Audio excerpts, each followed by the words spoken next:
1991.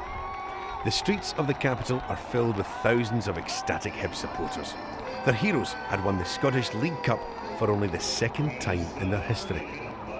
Hibernian had been on the brink of extinction, but their victory in the Cup, which included beating Rangers in the semis, rekindled the passion and belief held by everyone associated with their club. Great things were expected for the future. No one knew just how long that wait would be.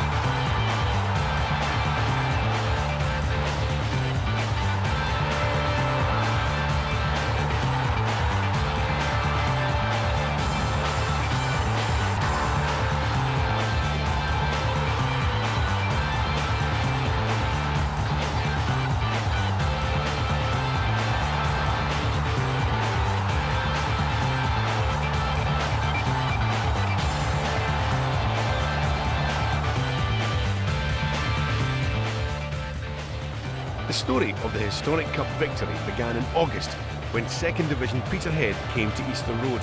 Treating the tie with the professionalism it deserved, Tony Mowbray and his team made sure there would be no slackening of standards. Having come from a lower league side last season, playing against the likes of Tottenham and Newcastle, I knew where they were coming from. They were coming on a bigger stage, trying to make a name for themselves. You don't know who's in the crowd watching the game, so you might catch the eye. So there's not an impetus from their point of view. But no, we've been professional right throughout, and it just showed on the night what this cup means to us, really.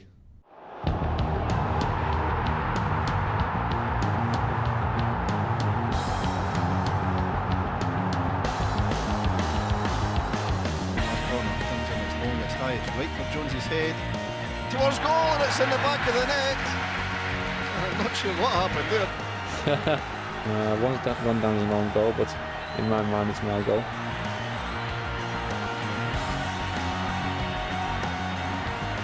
Into the box, and it's down and into the net, and it's Benjamin whose head was on the end of that one. It was a short corner, flicked into the area, back post, inside the 6-yard box. Benjamin was there, totally unopposed.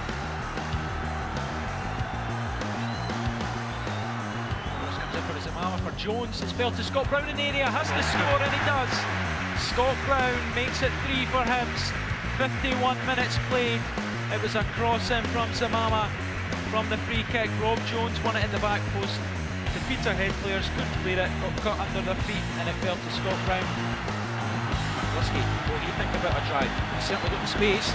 He's trying to cut inside. He's got the ball cut off at his feet, still has it. Into the area he goes, getting away from and he was kicked from behind by Jamie Buchan. Come on, Jamie, son. It's McCluskey against Maiders. He takes it and he chips it into the top corner. Jamie McCluskey's first goal for Hibs. He wanted to take it, he scored it.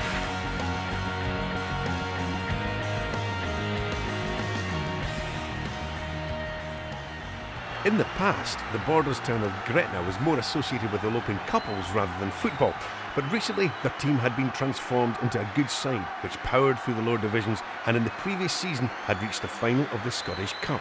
They had all the potential to cause a cup upset for larger clubs, so no one at Easter Road was taking the tie lightly. No, I think we had to give them a little bit more respect than we did Peterhead, knowing what their exploits were last year. They were flying the top of the league at that point. And still are, but again, the professionalism in this club cannot drop, and it's not allowed to be dropped. Under Tony Mowbray at that time, it wasn't a case of it's Gretna from Division 1. It wasn't a case of that. We knew we had to go into the game and do the things right, and we did that, and we got our rewards. The reward for Hibs' flair and professionalism was a 6-goal thrashing of Gretna. Into the corner, a fantastic goal from Stephen Fletcher over the top of the wall. over and under the goalkeeper's arms and into the corner for Hibs to go goal up with 11 minutes on the clock. He's killing a great turn there, trying to play it away from this man, does brilliantly, goes through the legs of the Gretna player. Killen flicks it into the box for Benjamin. Benjamin takes it on his chest, he's turning away from the goals. Still got the ball in feet, back heels it to Scott Brown. Scott Brown takes a touch and a brilliant goal from Scott Brown from about 20 yards. He's right into the bottom corner, and with 17 minutes on the clock, it's Hibs 2, Gretna 0. That was delicious, John. Bit of disappointment setting in there as Hibs coming forward again. Rob Jones is into the corner from Rob Jones. He just bulleted the header in. Kevin Thompson's far post cross. Rob Jones, he had his eye on it from the minute it left Kevin Thompson's foot. Marcus brilliantly. Killen, he's found Dean Shields coming in at the far post. Shields has got a chance to score, and it's 4-0 for Hibernian. Dean Shields did everything right. He had players all over him. He just held them off, took his time, waited for the goalkeeper to commit himself, and then rolled it into the far corner. A good touch by Chris Killen. He can show a good touch when he wants to, the big fella. And Dean Shields has been set free down the right. Julian McCluskey screaming for the ball, he's in the box. Dean Shields flicks over the top of the goalkeeper with his left foot. That is majestic. Absolutely majestic. He doesn't need anybody, Dean Shields. It's a good flick on by Stephen Fletcher. He's found Dean Shields wide on the right. Shields great ball in the middle, and Benjamin is in the centre of the box. Right inside the 6-yard box. The cross was perfect. Right onto Benjamin's head and into the net.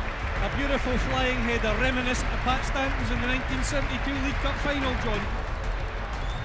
But recreating the glory of 1972 suddenly seemed in jeopardy.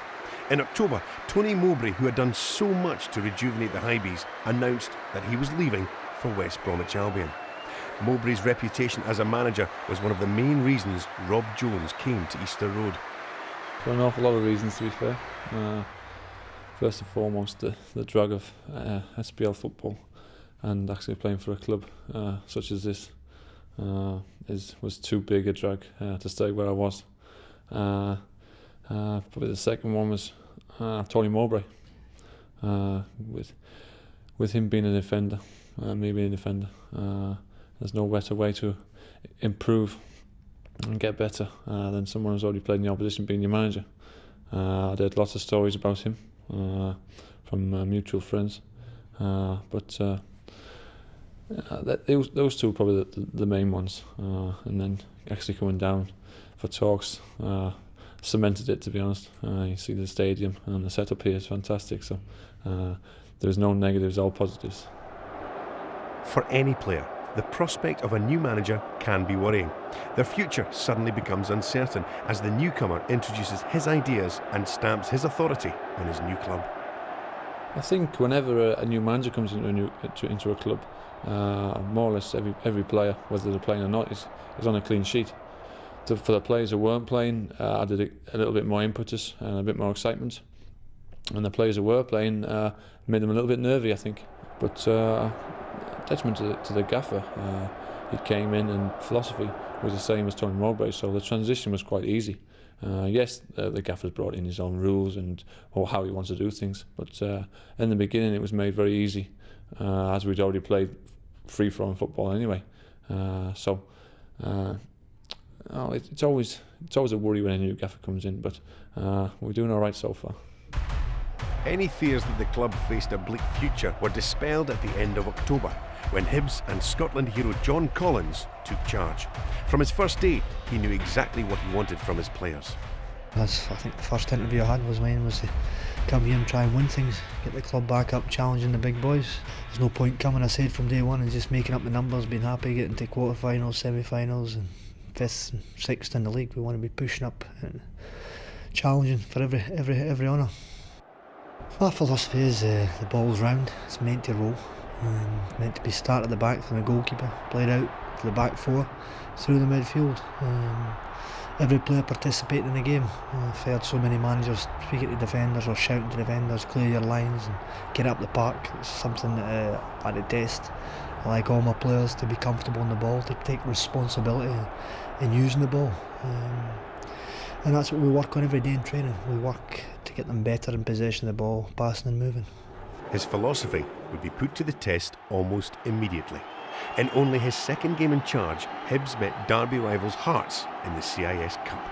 The pressure from the supporters for a victory was intense, but John Collins had the ability to take a step back and analyse his game plan in his own way. People say you get stressed, there's pressure, but it's not two words that I like to use, stress and pressure. Challenge is the word, wonderful challenge, big games, that's what you dream of, that's what I dreamt about as a player. And that's what you want as a manager, the big games, a lot at stake, the stadium full, tension in the fans' faces, and that's the ones you want to win. I mean, there's nothing greater than a big match and win it. The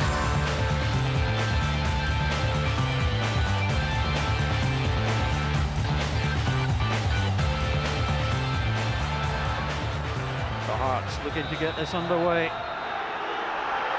It's Hibs' 50th appearance in the quarter-finals of the League Cup, the 50th match. And they've got a good record here at Easter Road. Whittaker into Brown, nicely away. Ivan Sproul, quick cross in. It was Michael Stewart getting forward, got his first goal of the season at the weekend. Call up to the Scotland B squad. At the Hibs midfield, the trio of Brown, Stewart and Thompson, all in Walter Smith's B squad. Walter Smith is watching. Zaliukas loses out. Here comes Mikulinas, sent off the last time these sides met.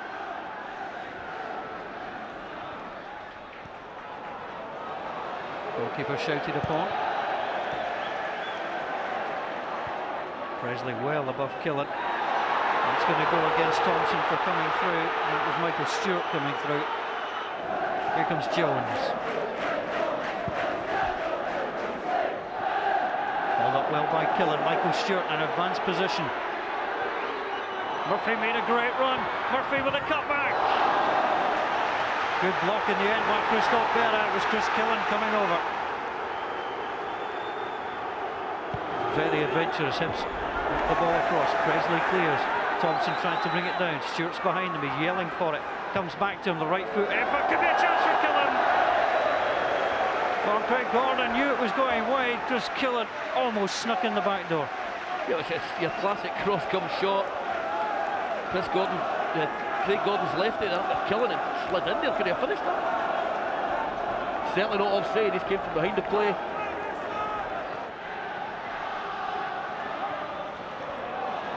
Hartley has the ball nipped from his toes by Ivan Sproul. The pacey Irishman, he was caught there, and the referee may bring the card out as well, and I thought that was deserved. Zaliukas knew exactly what he was doing. Well, I just think Ivan Sproul's just done it with his unbelievable pace. We will see here. I think you're spot on, Paul, but it's a booking. Well, Hearts left three players upfield for a corner, everybody back for the free kick. Shout for handball as it ran up the arm. Nice touch wide. Here comes Murphy. Robbie Nielsen tracking him back. Martis is a target, yet to score. Very deep. And Salvez though had to spin. So Kevin Thompson digs it in. Craig Gordon steps back. Going up there was Jones. Shout for handball as the ball came off the chest. Hartley tried to flick it on. Mikulinas does have a fair bit of pace, so does Whittaker. And Stephen Whittaker comes across and does the job for Hibs. Mikulinas never quite had it under control there. Free kick awarded. Zaliukas getting involved again. And Zamama, one of the few contributions he's had, knocks it out of play. It's been strange, we've hardly seen anything at all from Miraman Zamama. Get away. Ivan Sproul, he's got better this time to take on. Cuts inside, the left foot, the weaker foot, but Bozolan is offside. But it's certainly been a decent start to the match. Martis again, unchallenged. Aguirre onto Nielsen. Nielsen a little chip across. Absolutely nobody there for Hearts, and Brown had much more time than he realised. Killen held off Berra, but Berra goes in with a challenge.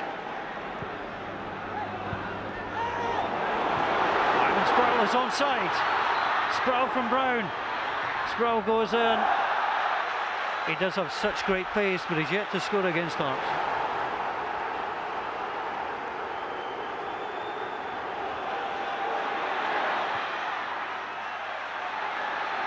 Ivan Sproul again. Can he make the difference?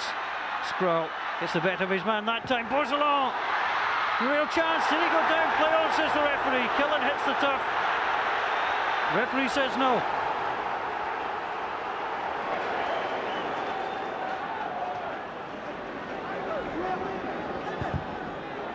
Whittaker at Mikulinas. Mikulinas trying to battle it. Whittaker away from one. Zaliukas again has to be careful. Perfectly timed. And then he got caught by Whittaker. Don't like that. Zaliukas is trying to get Stephen Whittaker booked there. I think he's thinking similar to when he got booked. He came across him there, makes a good tackle, then he goes across Stephen Whittaker, but I don't think Stephen Whittaker meant that, whereas the other he did. Zaliukas trying to get his opponent in a degree of trouble. Again, the free kick from Hearts makes very little impact on the match. Bourgelat head down going, tries to play it through. Here comes Chris Killen. Killen against Berra. Got away from his man. And there was plenty of venom in the shot too. It's a great strike. Great little pass to Bezalan. A good run. Holds off Christoph Berra well. And I think it's a comfortable save by Craig Gordon. But a good strike. A lot of power on it. Corner in, two block chance. Jones! Well, Hearts should have cleared it. Rob Jones didn't care. I said he was due a goal. And Rob Jones scores for the first time in the Edinburgh Derby. And Rob Jones gives Hibs the lead. You've got to say, Paul, I think it's been coming. It's a good corner into the box. Should have been cleared, you're right. And a good finish with Rob Jones, a big centre back up there. Olsen Presley and Christoph Berra. And from 7 yards, there was plenty of power. And the shot from Rob Jones, it broke down, it sat for him perfectly. And Rob Jones blasts the ball home.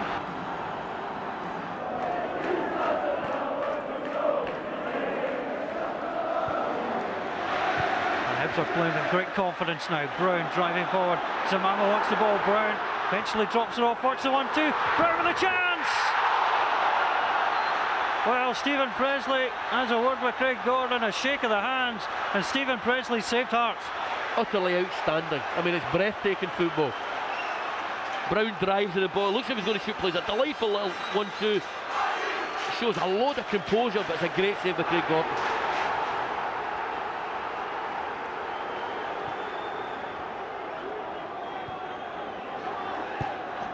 Captain Kevin Thompson.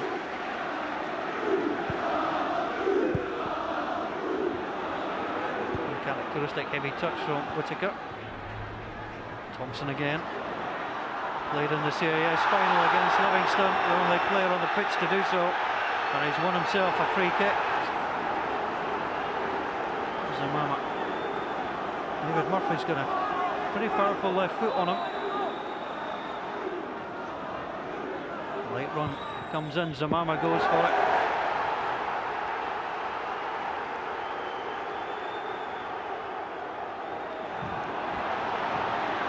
It's just giveaway time. Whittaker goes down, Mikulinas would have to be booked for that. The referee comes out, yellow card. And if Aguiar got the benefit of the doubt, Mikulinas got what he deserved. There's the Thunderbolts. And it did cause a little rumble in the Hearts defence. Wasn't much of a thunderbolt from a guy that strikes the ball as well as he did. It's a decent effort though. Misses by a yard. Not much of a job from the wall, it has to be said.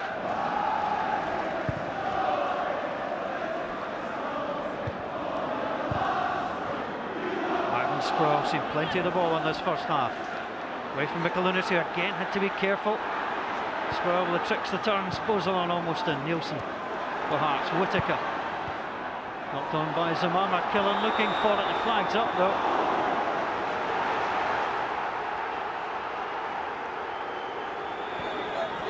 Aguiar. Hearts even haven't forced a corner in this half. He's below so long. Plays it away. Killen. Was he being held? Play on, says the referee. Zamama. Mikalunas. Challenge went in. Well, Brown said he won the ball. Hearts got the free kick. Hearts could do a smash and grab just before half-time. Hartley's delivery. Away by Martis. Referee looks at his watch. Half-time whistle goes. So Hearts even with a free kick deep in stoppage time. Can't force a save from Malkowski as John Collins goes down. He's happy, and that's the man who put the smile on his face, Rob Jones. A fourth goal for Hibs. Hearts had the chance to clear. Presley and Berra. And Jones, well, it sat up beautifully for him. He just powered the drive home despite the clip off Craig Gordon. And the delight evident for all to see. So Hibs are 45 minutes away from winning their only third quarter-final in the last 8 attempts in this tournament. And a tournament that lost its holders, Celtic, last night. And a great performance by Falkirk. But what the Hearts have in the locker. Mikalunas. Blocked in the end, no changes for either side at half-time. Gonsalves.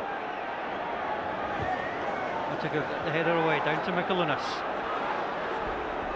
Very, very tight that one. Looked out of play and was. And Ivan Sproul manages to stop himself. The offer of the handshake too. A fiery character is young Sproul.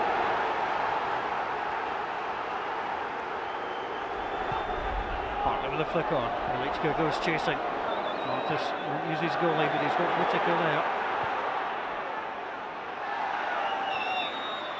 Referee decides the free kick. Muzzleon happy with that. Well, the first Edinburgh derby for Callum Murray. Certainly enjoying the experience. Tal easily beaten by Zamama. Zamama away, goes down. Referee said free kick. Tal was beating all ends up. Fabulous skill. You know, the skill was earlier on in the move there, but it's a foul. Good skill from Zamama. Referee plays it. Zamama will go himself here. John Collins used to do that free kick himself with the ball when he played with Celtic, when he played with Monaco. He did that free kick, and he's obviously drilled that into Hibs. Not seen him do it this season. Rob Jones, the goal scorer, plays it away. Killen gets ahead of Presley. Tal again with a poor header. Gonsalves is caught out by Sproul. Sproul will go for goal. He had two coming in the box to support him, but there was only one thing on his mind. Hearts with everybody back once more. Sproul tries to chase after it.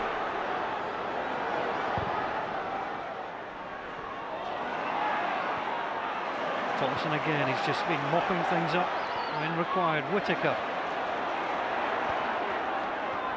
On to Sproul, he's playing with great confidence. Terrific move. Whittaker drills it across. Zamama has Murphy right behind him. Takes on Tal. Well, Murphy was yelling there, but there's times when players who love the ball at their feet aren't going to give it away. Yeah, that's right, but you know, it brought two Hearts defenders to him there. That's the time then to move the ball on. Zaliukas is having a little tussle with Bouzalon. Referee's trying to watch just about everything out there. Both players clearly having tugs and at it. And the free kick goes against Zaliukas, and he has to be careful again. Yeah, I was just about to say that. He's got to be really careful. I mean, he's just got to hold Bislin up there and make him play back the way. His arms are all over him. And then it's a high foot.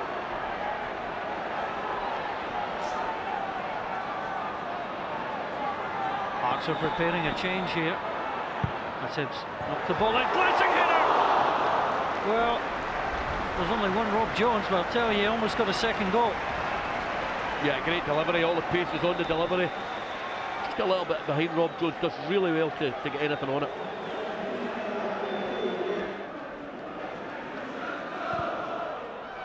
Martis on to Sproul, quiet at the start of the second half, but a chance to explode onto the scene. Sproul just picking out the wrong passes, but you can't fault his effort. Great balance from Ivan Sproul. That's typified the way Hibs have been playing tonight. I think it certainly typifies Ivan Sproul. Well, Jones, who scored from a corner in the first half. Zamama moves away. Delivery in. Strong header.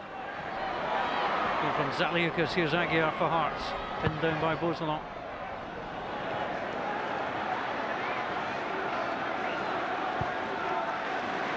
No real pressure on Whittaker as Thompson picks up.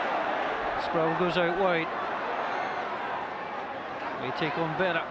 Back to Thompson. Thompson went for the curling shot. Came off Zaliukas.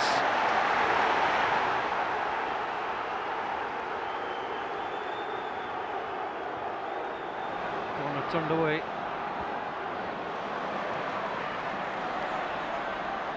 Zamama. Yes, Barassa. Barassa seemed to hold down. Play on, says the referee. Whittaker in. Killen to Sprout. Going for the step over. Pass Gonçalves. Laid it across, but Aguiar was there. He just had a little bit more confidence in his left foot. Takes on Gonçalves. Gonçalves won the ball. Sproul, I think, has gone down in awkward fashion. Hearts now trying to bring the ball away. Won by Murphy. On by Zamama. The ball right across into the middle. And Craig Gordon will roll the ball to Gonçalves. I thought this was a foul. I thought he caught him. I thought he got the ball by him. I think he's over the ball there. I think that's a foul right in his ankle. It's almost like the Edinburgh Derby the way it used to be.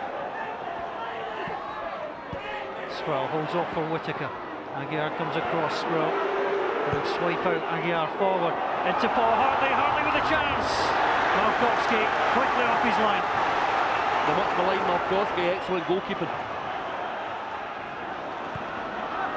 That's one of the few half chances Hearts have had. Zaliukas went in. He's already been booked. He's living on borrowed time.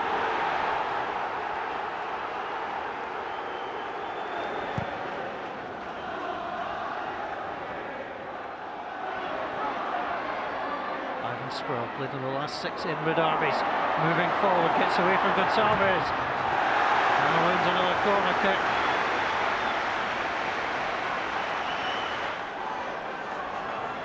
They've got to try and change the shape of their team a little bit, you know, put another striker on, bring Paul Hartley back to a more withdrawn role. Corner in, Barassa. Well, a little pat on the back from his goalkeeper and captain.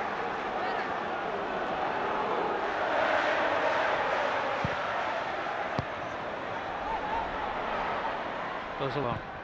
Thompson. Well worth an effort, but he knows he had to try and find a corner. Yeah, he's got to try and start that shot outside the far post and let it curl back in.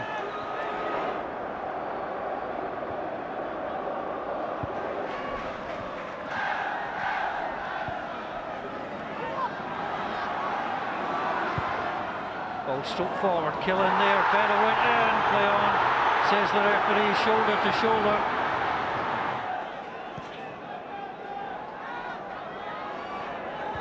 Jones knocks it away. Presley under pressure, losing out to Beauzelon. Beauzelon comes in, he's got a man inside him. Still tries to go, might work for Killen. Killen with a flick back. Beauzelon on the angle. Intelligent play! Well, he was teasing the back post there. I think he tried to score. I think he tried to lob it in at the back post there. Lovely little ball with Chris Killen. And I think the only way he can score is by chipping it, and he misses by a foot. Great effort.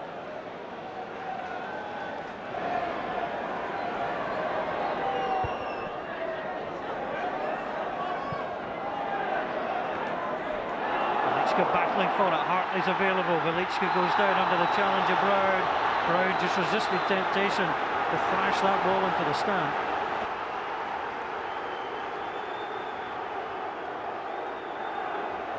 Would settle for a goal to take it. Paul Hartley might reverse this, I think. An extra time, Hartley. Can't be the wall as well. Hearts put anywhere near the breakdown.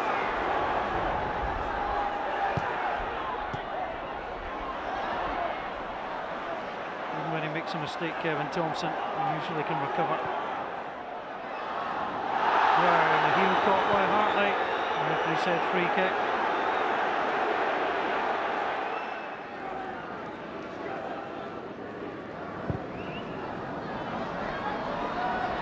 Jones firing for it.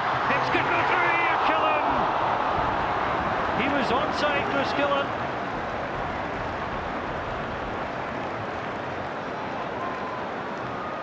Played onside all the way by Gonsalves. Gonsalves, the defender there was shot. Gonsalves is 2 yards behind the centre backs.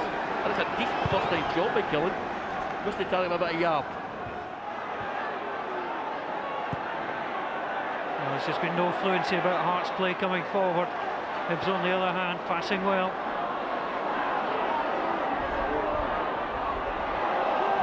Zamama took out 2 with that pass. Whittaker trying to take on Aguiar. Back to Zamama, Killen in the box. Fletcher is wide too. Ball delivered, a header from Rosenall. Again, fabulous play, it really was. Whittaker come down, great little boy. Great little boy with Zamama. Whittaker drives inside like he's done all night. And a decent ball in the box. This one just maybe on a little bit early. Under 2 minutes to play. Mole driving forward, stays on his feet. Rob Jones turns it away. It ain't over yet. Malkowski looks on. Ball comes in, better looking for it. Pushing going on. And a free kick is exactly what the supporters of the Green and Whites wanted to see.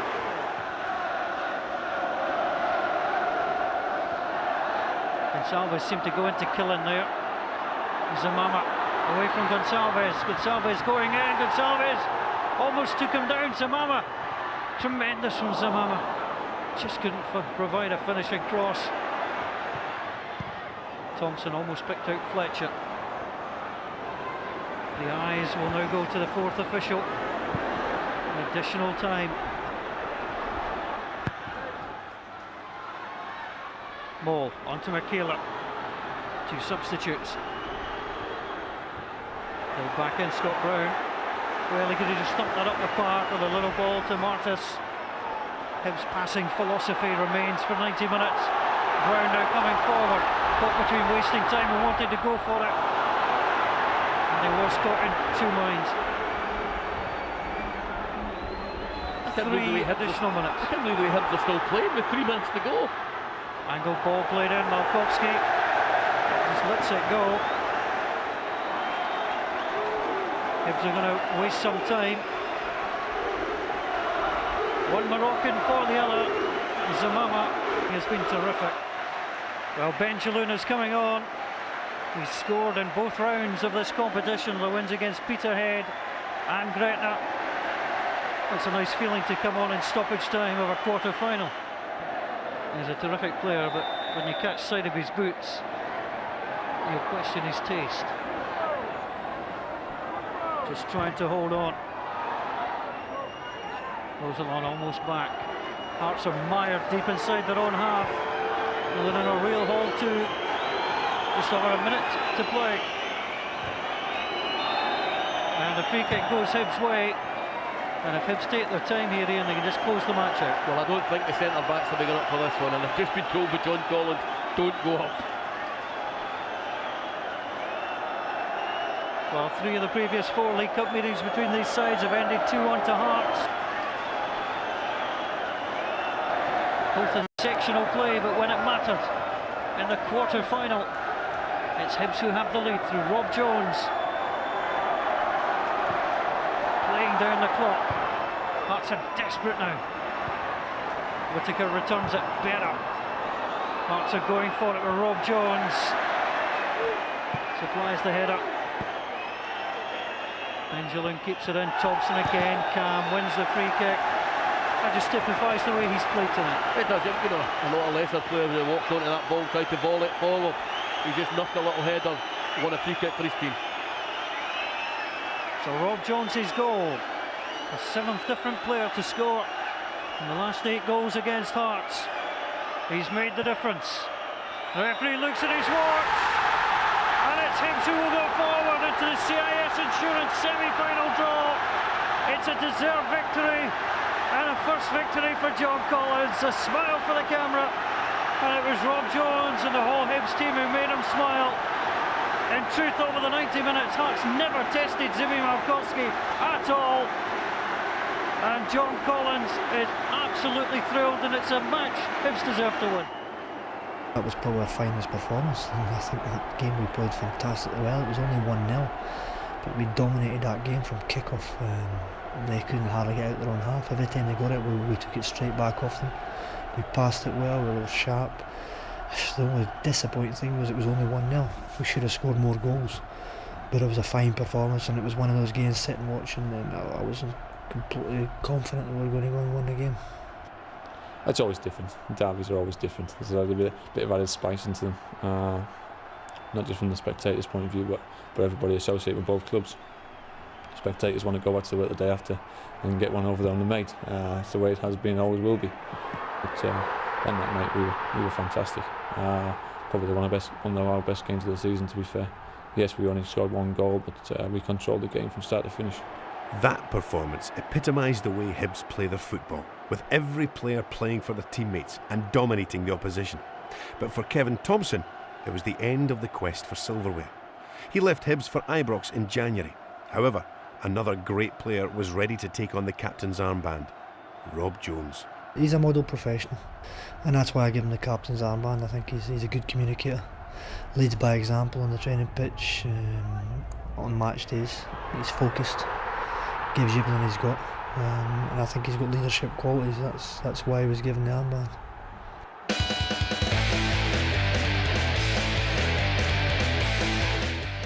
Another player who was a star that night was Ivan Sproul. The mercurial Irishman can sometimes dazzle defenders with his massive talent, but for his manager, Ivan's natural exuberance sometimes needed to be reined in. Yeah, he's a live wire. He's full of enthusiasm and passion. He's only been in the full-time game a couple of years, so gives you everything he's got. He's got his weaknesses, he's got his strengths. His strengths, as we all know, is his pace. He can terrorise defenders on his day.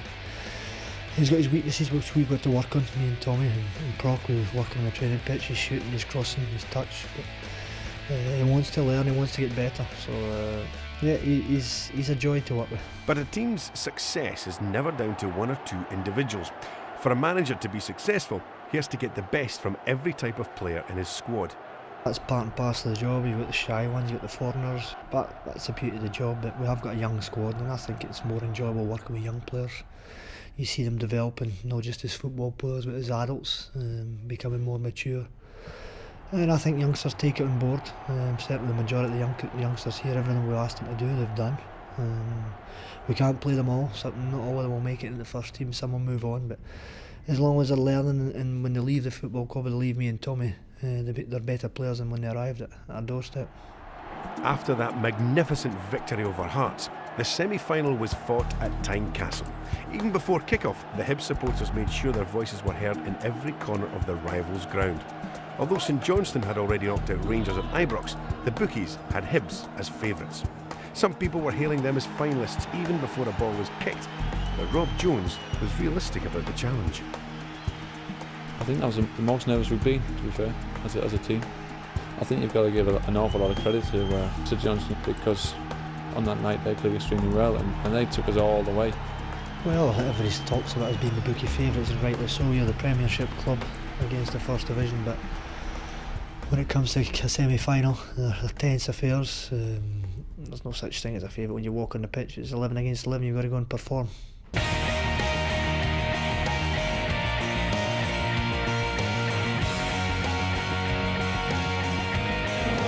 Well, for Hibs, it's familiar colours, their familiar away dressing room, but the distinctly unfamiliar side of their fans dominating the Tynecastle landscape. Murphy with the early touch of his second semi-final. Good solid challenge from McManus. We feel he's back on home turf this evening. Former Hearts man. Shields Bourgeon tries to get away from Hardy. Little chip ball forward, Fletcher the target. St Johnson a little hesitant there to try and get it away. Andy Laurie goes in with it, touch on Stanic. An early panic caused by Hibs, it's not away. Dean Shields. Shields gets away from Sheeran. Dancing beautifully. Cuts the ball back, Michael Stewart was there, but it was a late challenge. And St Johnson have got the hands full already. Matterson never scored for Hibs. An early opportunity. Shields delivers. Stanic with a solid header away. The St Johnson fans behind Cuthbert's goal just rise. Whittaker looking for Fletcher. Kevin James in there. Hardy in the midfield. Well, he overran it there. He's robbed. Chance of Brown. It's a lovely piece of distribution. Shields though not making the most of it. And McDonald in Scotland, the first time they've linked this evening. And it's Bourgeon back on track.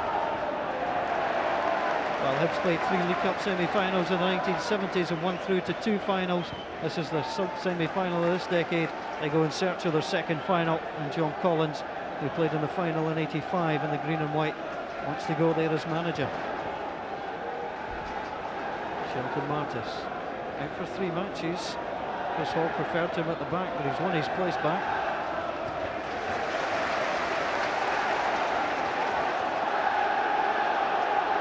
Murphy is Sproul outside him, the touch goes in, Sproul is onside.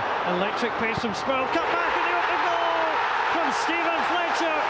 Hibs are ahead inside 3 minutes. It was classic Hibs. Ivan Sproul into Stephen Fletcher. It looked easy, and in the end it possibly was easy. Well, Owen Coyle will be absolutely raging. I mean, the defending there. I mean, they must know all about Ivan Sproul. His pace. Look at the space he's got there. Cuts it back, it's a good finish, decent little cut back, Fletcher sticks it in well, it's a good finish, but an awful start, defensively a poor start from St Johnson. The early goal was not the greatest of help, to be honest. Yes, it was nice to get the first goal, but we sat back a little bit after that and let them get back at us. We started the game unbelievably well, scored a wonderful goal. And normally you would think that would have the effect of spurring us on and relaxing us. Had the opposite effect. We became sloppy, a little bit anxious. Passing went. All credit to St Johnson. I thought they had the game of their lives. They pressed us. They played ever so well. Scotland. A little bit of magic. Moves away. Scotland opens up. It's the wrong side of the net, and some of those St Johnson fans to our left thought that St Johnson had equalised. The other half of Edinburgh that St Johnson beat when they last reached the final. They beat Hearts by 3-0 in the semi-final. Goals that night, Dazovic, Alan Preston, who's a Hearts fan, and George O'Boyle. Paul Kane played that night for Saints. Here's Brown, striding forward, fancy his chances! Well, he got back on the score sheet at the weekend against Motherwell, having not scored since mid-November, but he fancied his chances here.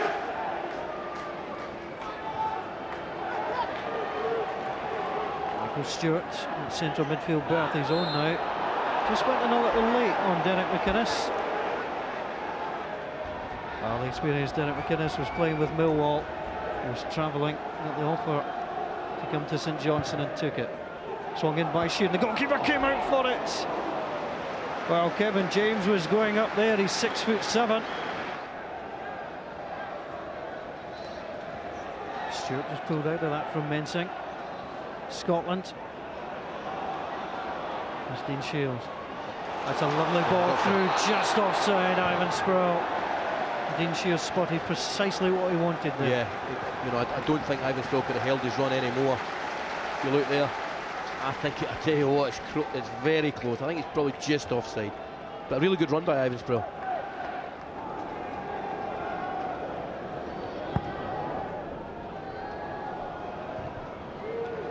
Laurie with a header. Rob Jones comes through. Fletcher to Shields. Delightful again from Hibs. Here's Shields going on the inside. Takes away from Bourgeon.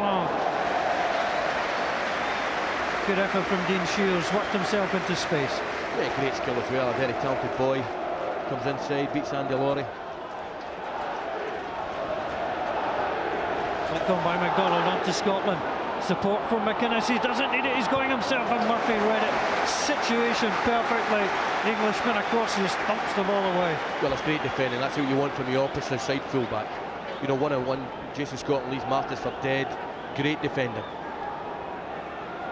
Stanic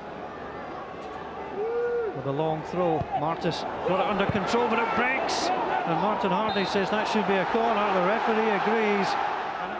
It was a nuisance. Sheeran lays it in. Then Flickon comes back out to McManus. He sends it in. James was still up there. Martis turns, just knocks the ball off McDonald. There'll be 1 minute of additional time to be played here at Tynecastle Park, the second semi-final. Gibbs in the driving seat. He came out very quickly indeed. St Johnstone slowly worked their way back in. Here's Fletcher. Stanic wins the ball. They'll pull it back in field. McInnes. Well, one in the midfield. Here's Martin Hardy. Hardy goes for goal. Well, he did all the hard work there to win his opportunity and win free.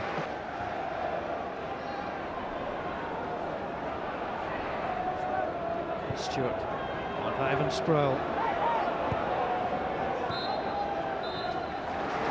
Well, the half-time whistle goes. Hibs, who've not scored in the first half of the last 6 SPL matches. Well, they did score against Aberdeen in the Scottish Cup. Score in the CIS Insurance Cup thanks to Stephen Fletcher to get the opening goal.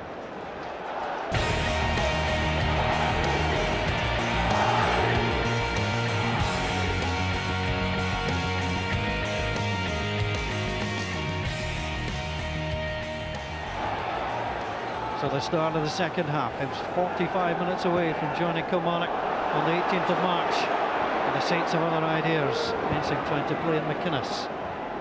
McManus turns it away. Mensing in again for Stennisfield and Clyde player. Shields tries to flick the ball through onto Fletcher. Hibs looking for an instant impact for the start of the second half. I think Gordon's right as well. I think they have switched to 4-4-2 with Ivans Bill on the right, Dean Shields on the left. Here comes Benjamin. Benjamin takes the touch, goes for goal. Well, he's been playing with a great deal of confidence lately, Benjamin, and he'll also lift the Hibs fans. Goes along, oh, that's nonchalant, that's lovely. Brown on to Whittaker. Whittaker trying to drive. Well, that was really one for somebody just to come in and slide in on the end of. It was, for me, I think it was a strike at goal, he didn't quite get it right. Swung in again. Murphy got the head flick on, again falls for Martin Hardy! If Hibs keep giving St Johnstone chances, they will take one.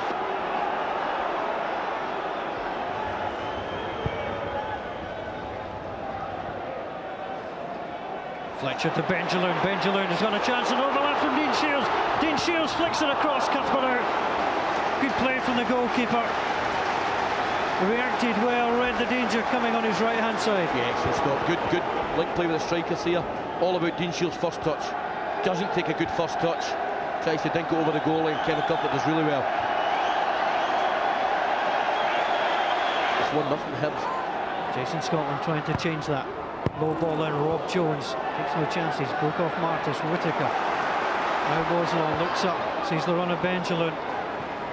Benjamin gets great support from Murphy on the outside. Benjamin driving forward at Laurie. Into Fletcher. Fletcher tries to return it. Benjamin tries to go up there. Taken down by Andy Laurie.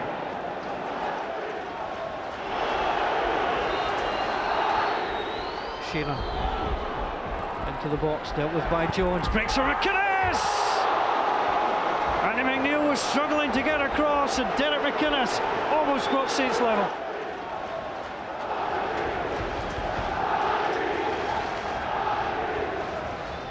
Benjamin and Brown. Benjamin down.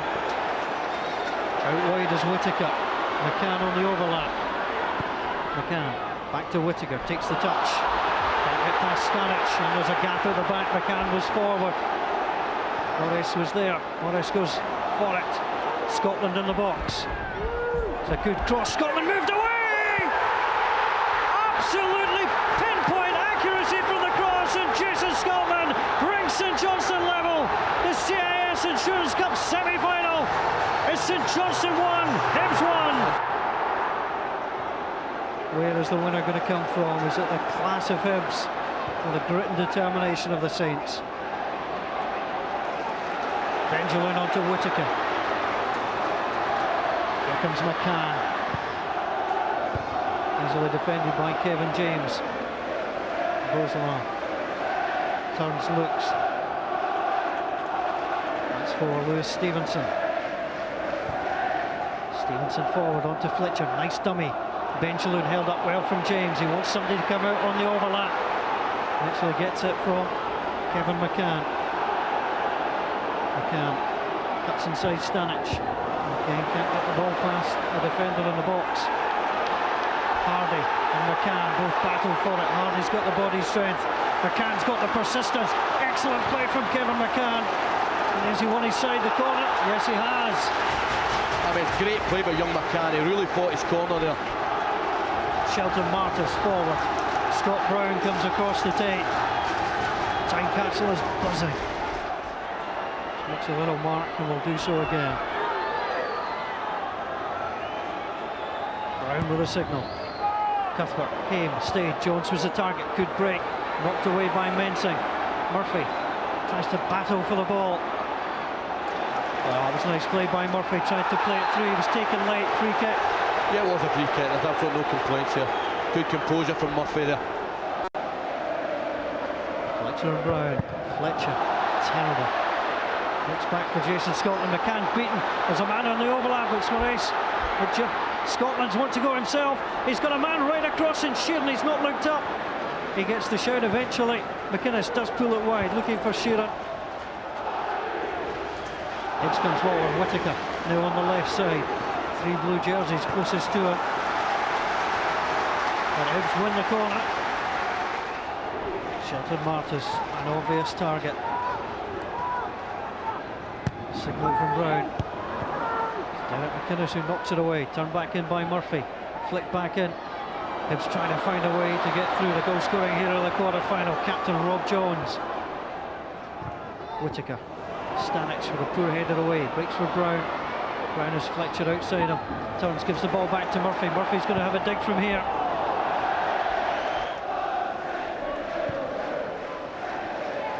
Here comes Fletcher. Decent ball wide. Murphy picks up. He goes for the strike again. He does have a really strong left foot good shot. But Cuthbert right behind it.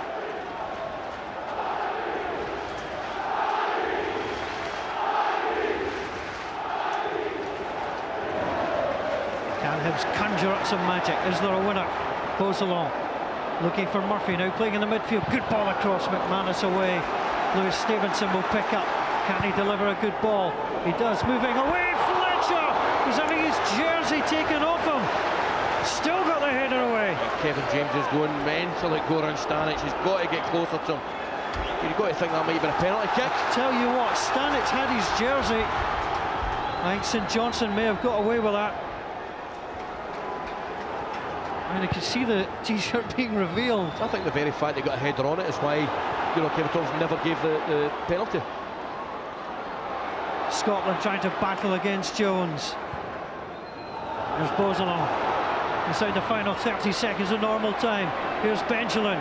Benjamin twists, turns. Fletcher waits in the middle. Stamped away by James. Bosalon. He's got a man behind him. Didn't use him. Tries to battle for it again. Better play that time. Benjamin going in. Benjamin went for the near side. It didn't look like it was on.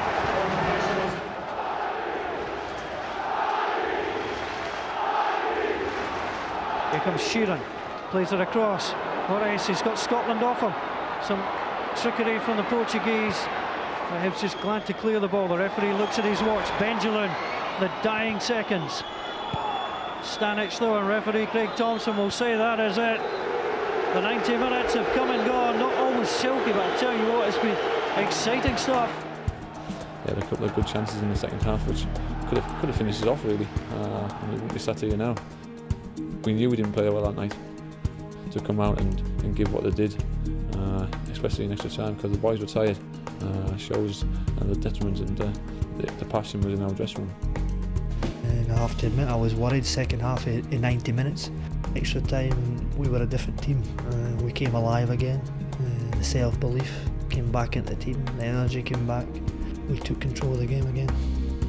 The key moment in the game was when I put the 2 substitutes on, Lewis Stevenson and Kevin McCann. Those 2 players got us to Hampden, as far as I'm concerned. That game, the momentum was gone. The momentum was with St Johnstone. They took him on and brought a calmness, a maturity to the rest of the team, which I've never seen in my football career before. 2 kids coming off the bench. Highly charged game. The momentum was with opposition. Pressure on the players. They won the tackles. Started playing simple passes. They both went to fullbacks. We put Murphy and Whittaker into midfield. And it changed the flow of the game. The momentum came back with us. We went on to win it 3-1, but the key moment in that cup tie was the 2 youngsters coming on.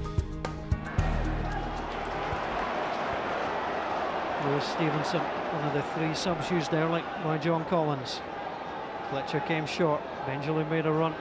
Away past Mensing.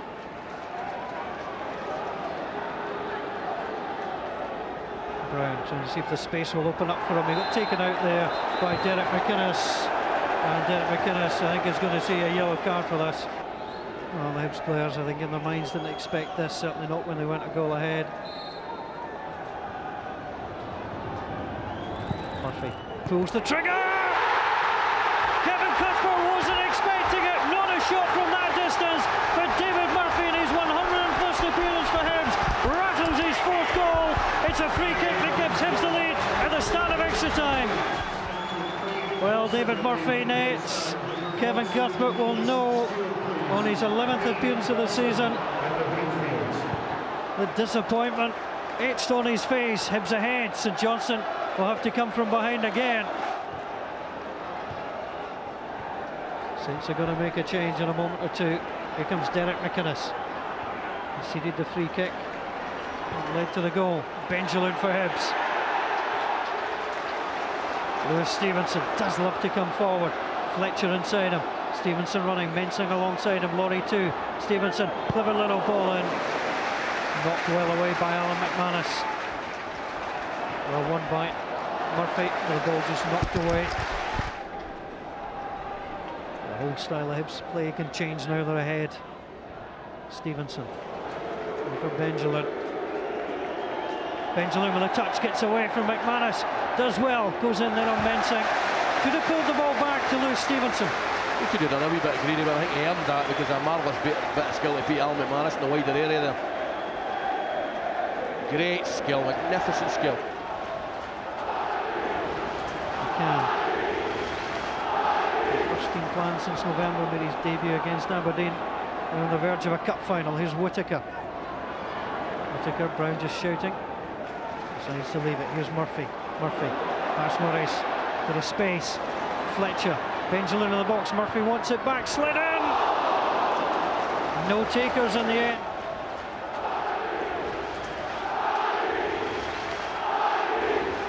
Morris driving forward. A minute left.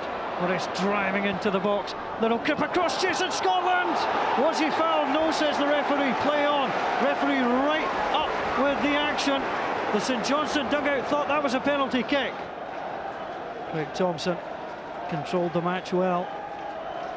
The 34-year-old will blow his whistle for half-time and extra time.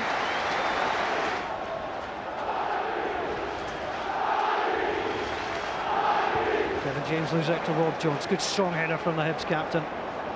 John Collins yelling at Benjamin to come out and work on the left-hand side. Delivered up.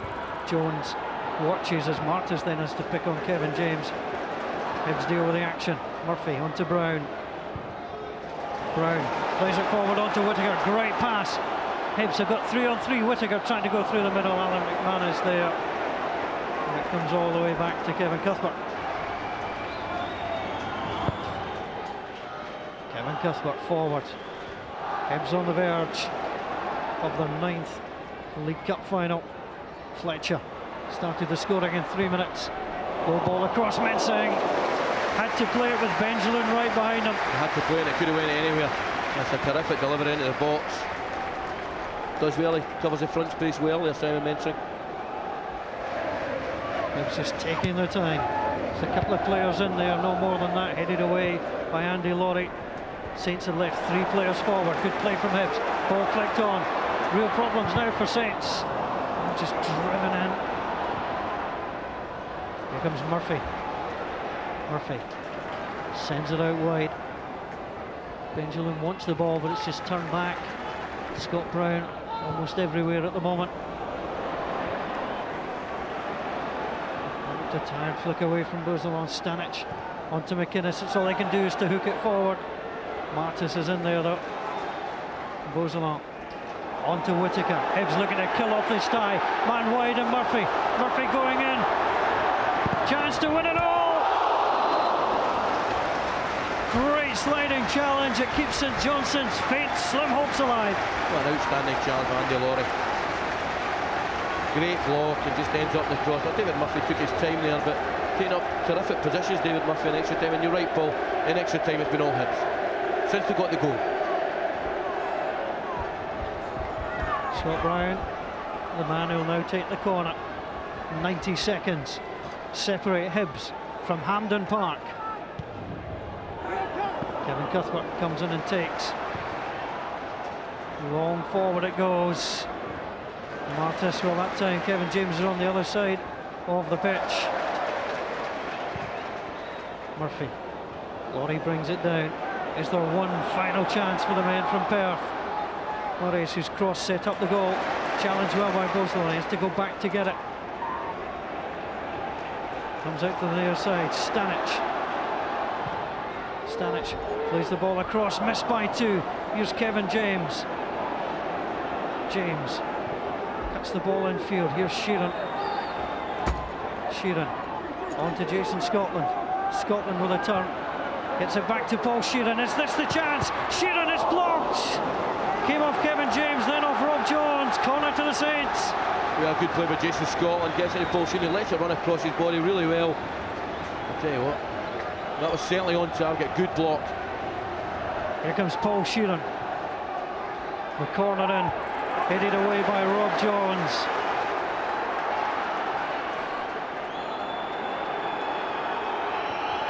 Here comes Stanic. Ball played it across. St Johnson, the dying seconds. Ball breaks to McManus. Comes back out. 2 minutes of additional time. Maurice goes out wide. Jackson in behind him. Maurice drives it across. And it is going to be a corner kick.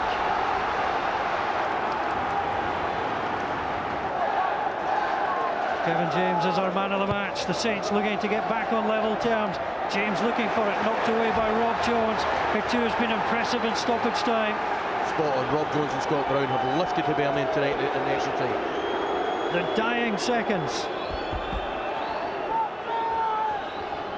of an enthralling cup tie. Here's Stanic. Stanic with a throw, little head flick on. Jackson in there, can he turn? He's almost away. What a sliding challenge that was by Kevin McCann. Great challenge, great defending by Kevin McCann. Again, Kevin James, fantastic head flick. Nice little turn by Andy Jackson, but good defending. St Johnson aren't giving this up. Sheeran plays it in. Kevin James with a head on. Andy McNeil has it in his hands.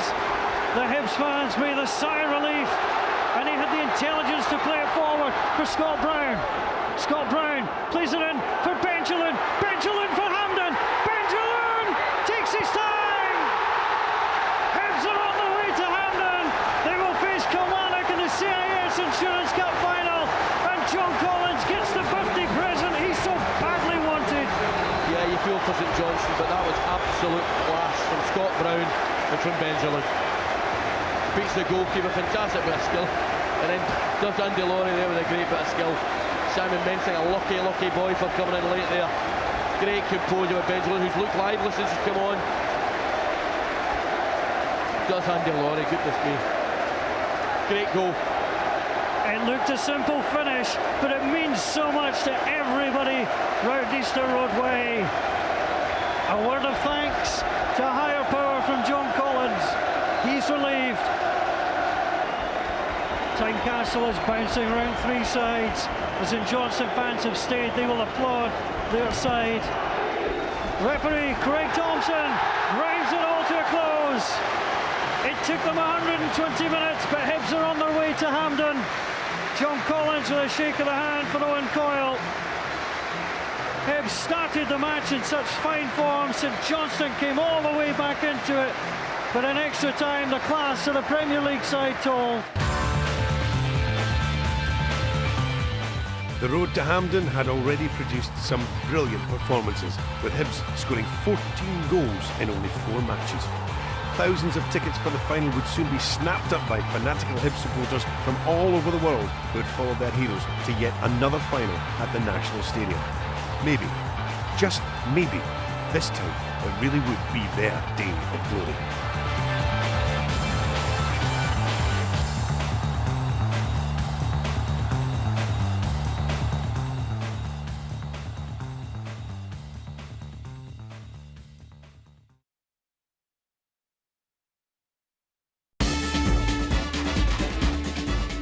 March the 18th, 2007, the National Stadium. Again, Hibs have reached a cup final. Despite the Arctic weather, there was a party atmosphere as thousands of Hibbies descended on Hampden to will their side towards the long-awaited silverware. Supporters of all ages, some too young to know what it's like for their team to win a trophy, gathered long before the kick-off, desperate for the game to get underway. I think as long as they keep their nerves, they're a better football team. You know, if they get the ball down, pass it, they're too good for Kilmarnock if they really play. The only thing that can beat them is their own nerves. I've been at Hampden with the Hibs 9 times, and I've only ever seen them win twice. Not very good then. A lot of people are saying that they've got a lot of young boys and young boys feel the nerves, but I think it's the opposite. I think young boys didn't have the nerves. Sometimes you go to cup finals, it's the older players that end up bottling it and didn't have it. You know, the young boys tend to be fearless, basically. You know? A lot of averages, mate, says we're going to win today. I think we've had our name in the cup right for the start. Aye. That's why we decided to We're the Celts. We've got the Celts on the day. That's us. We thought we'll go for it. Ask any Hibs supporter what the best part was beating the Hearts 1-0. That is the highlight so far, bringing home the cup. On a weekend they've got beat 4-0. What a weekend for the Jambos, eh? I think today they're going to deliver, and it's the Hibs for the cup today. He's the main one. While the fans were gathering in the stadium, deep beneath them in the Hampden dressing room, their team was preparing for the final. For many players, it would be the biggest match of their lives. John Collins had no doubts about his team's strategy. I always play an attacking team. My belief is we go in the park to take control of the game, no to sit back and hope we can score a goal. Our game plan was let's get a hold of the ball and take the game to the opposition, get them on the back foot. That's exactly what our plan was for the cup final. I told them this was an opportunity. Go and take it. Got to believe in themselves, believe in each other, stick to the game plan, and give it everything they've got. But most important of all, to be relaxed and take the ball. Don't be uptight. Everybody wants the ball. The man in possession should always have lots of options. If everybody wants the ball, we'll win the game. Before the game, it was very quiet before the game. Yeah, extremely quiet. But they are quiet boys before we go out because they like to gather their thoughts and keep themselves to themselves. I personally do. But no, I think we did our talking on the pitch on that day. As we walked out of the tunnel, the noise that when it hits you is unbelievable, to be honest. It just drives you on and fills you with so much emotion. I'm not told anybody, but I nearly went as I was walking out of the tunnel because to see things like that is beyond my wildest dreams, to be honest. And I was a very, very proud boy when I led the boys out that day. Well, it was a magical moment. I've had many moments of that as a player, but I don't think it matches it as a manager. It was another level up. The Hibs fans all around the stadium, the atmosphere. It was a special occasion. The start of what should be a very memorable encounter between Hibs and Kilmarnock. The CIS Insurance Cup final of 2007 is underway. Kilmarnock immediately forward through Johnson, trying to get through onto Naismith, but he was always looking offside. Really good start though. I mean, he was offside there. I thought Johnson made a pop-it goal there.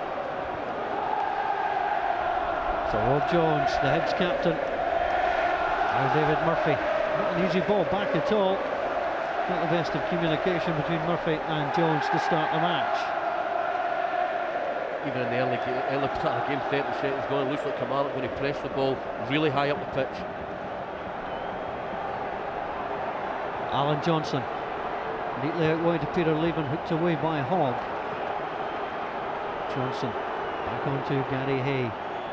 Colin Nish is the aerial threat, bowled over by Rob Jones. The referee quite happy with the challenge. Lewis Stevenson wasn't in the team at the start of the season, now in the cup final. Forward to Scott Brown, nicely on to Fletcher. Fletcher goes past his man, eventually crowded out by Gordon Greer. Well, the referee has decided it was a free kick. Well, Hibs get the break here. I mean, to be honest, Dougie McDonald, excellent referee. I think it's poor refereeing. I think Colin Nish took a knock in the head there, and he should have stopped the game here. Didn't really see. It was a tangle of legs there, wasn't it, with Fletcher? Colin Nish is up and is okay once more. Stephen Fletcher, just 19 years old. Alan Cole. Long ball out, flipped on by Paul DeJacquimo. Didn't take part in the semi-final, but he's played his way into the plans of Jim Jeffries. Last season Celtic won this trophy for the 13th time. Today Kilmarnock looking to become the 13th different team to win the competition. Last season's final, Celtic beat Dunfermline. Today Kilmarnock and Hibs. Ball played wide for Ivan Sproul, but he can't get on the end of it.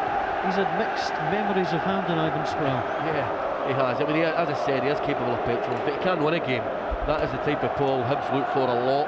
You know, the ball over the left full back for Sproul to get onto.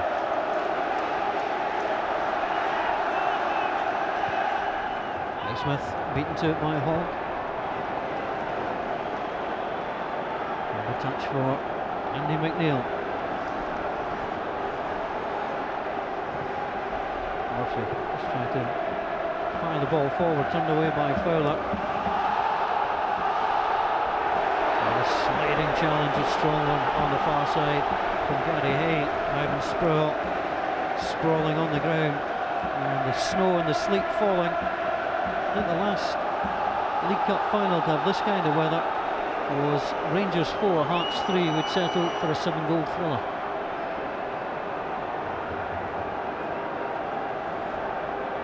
So Rob Jones forward, scored the quarter-final goal against Hearts. So Fraser Wright almost getting in the way of Gordon Greer there. The two players at the heart of defence. Alan Combe happy to grab the ball. Just a little bit surprised Alan Combe hasn't, you know, made that his own. You know, there's nobody, no Hibs player in the vicinity.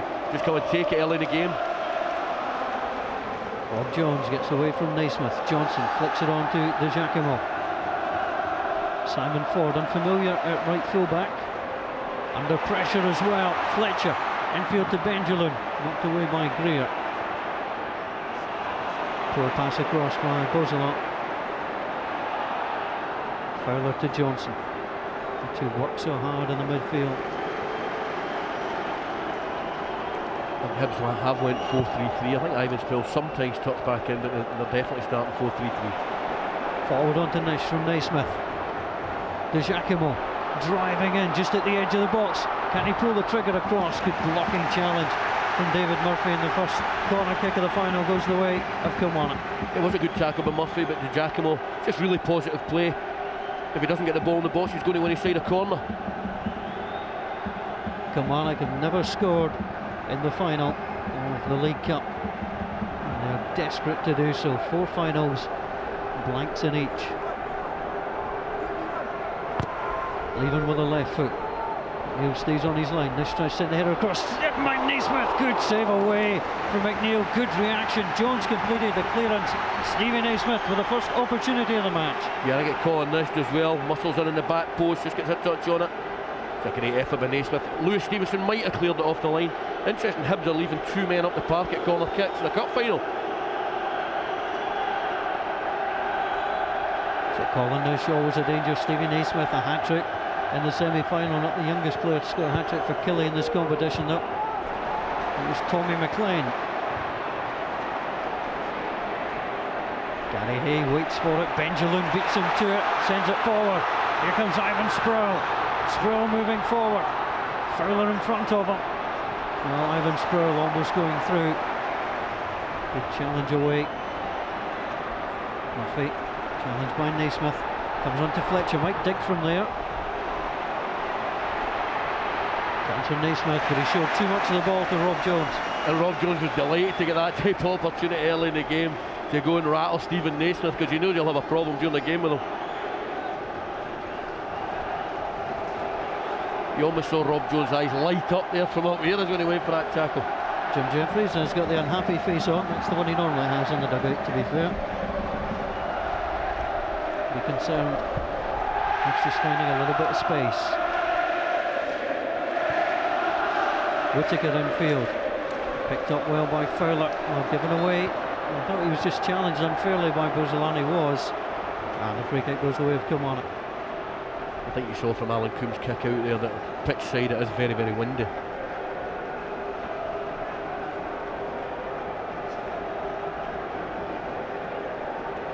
So Colin Nish being picked up by Stephen Whittaker. Alan Greer's come up as well.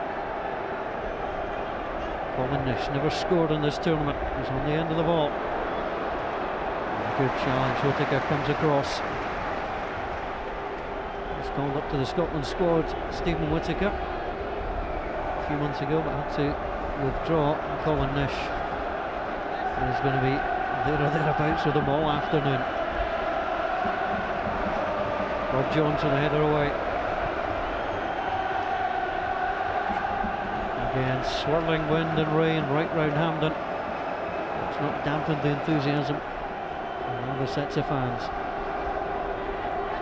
Nish tries to get away from Whittaker. Nice touch from Whittaker, tries to go past Leven. And as far as Gary Hay. Nicely back into Nish. There's Johnson, good play from Kelly. Tried to set up, ball whipped in. And Rob Jones away. Gary Hay not holding on, came through. Was he touched by Stephen Whittaker? Well, the challenge, the referee didn't like it. Free kick. Yeah, I think it was a free kick. I think you'll see Steve Whittaker actually did get the ball, but I think his foot's raised a little bit right. He got none of the ball. It was a definite foul. I think the fact that his leg was raised made Dougie McDonald's lined up for him. So the early pressure from the men in blue and white. Fraser Wright, 3 goals in this competition this season. Tussling with Hogg. Ball delivered. Jones again got the header down. And hook clear. And Scott Brown was trying to move away very quickly there. Nice defending in the midfield. Well, Peter Leven had to make that challenge because Scott Brown was off.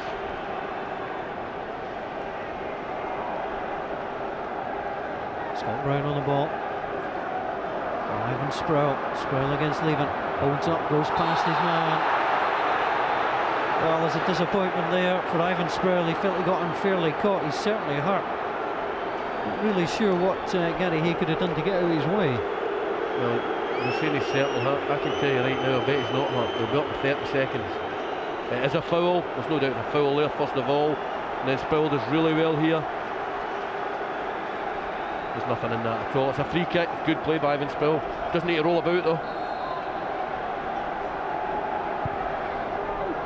Should be away from Fraser Wright.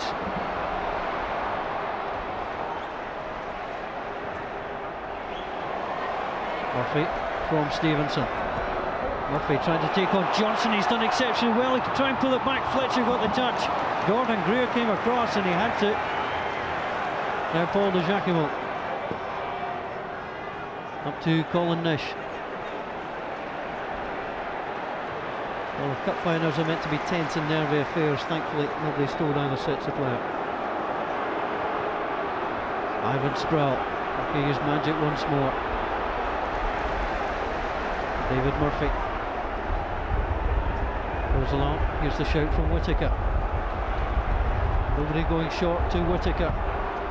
Cross comes over, it's too deep, it goes past Fletcher. In these type of conditions, it is hard to judge a quick ball like that. They just, it's unlike Stephen Whittaker. Usually his cross is a great asset for him. Just overhit it there.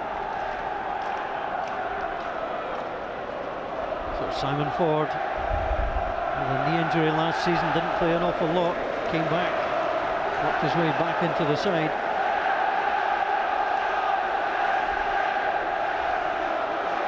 David Murphy, who watched his Middlesbrough side when he was a youngster, collect the Carling Cup. Now wants a winner's medal of his own. Jones hooks it down to Fletcher, to Stevenson. Stevenson handling the occasion well. Benjamin too. That's a delightful ball. Here's Ivan Sproul, heads in full flow. Sproul Beaten to it by Hay on that far side. Delightful pass. It was, and you see when Sproul gets the ball, Jim Drift is always obviously told Peter Leaving to double up with Gary Hay just because Ivan Sproul's threat.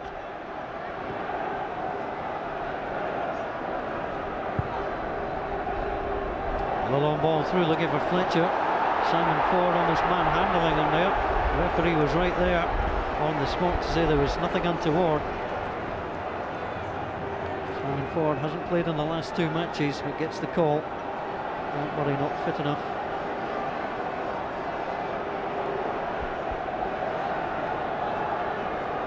Nish the target.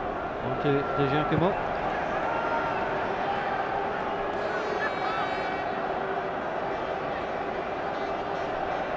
Hibs have lost the last 2 finals of this competition.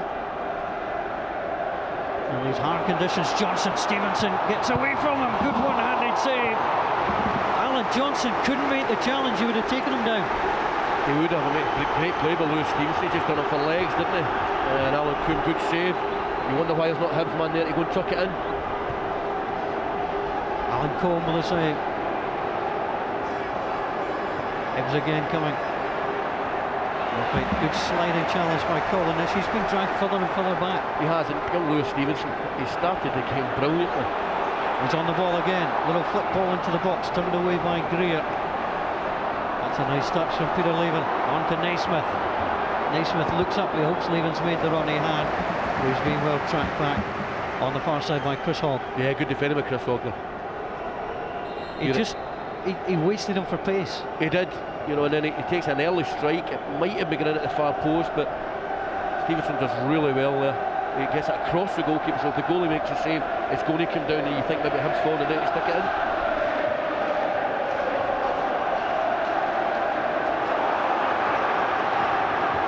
Ivan Sproul has to go inside his man. The referee saw nothing wrong with the challenge.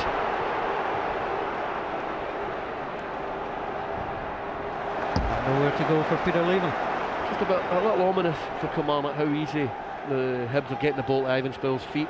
When he gets that, more so in the last third of the field, he'll cause them real problems.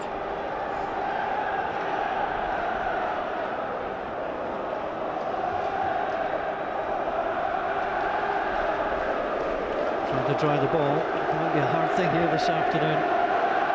Swirling snow all around Hampden.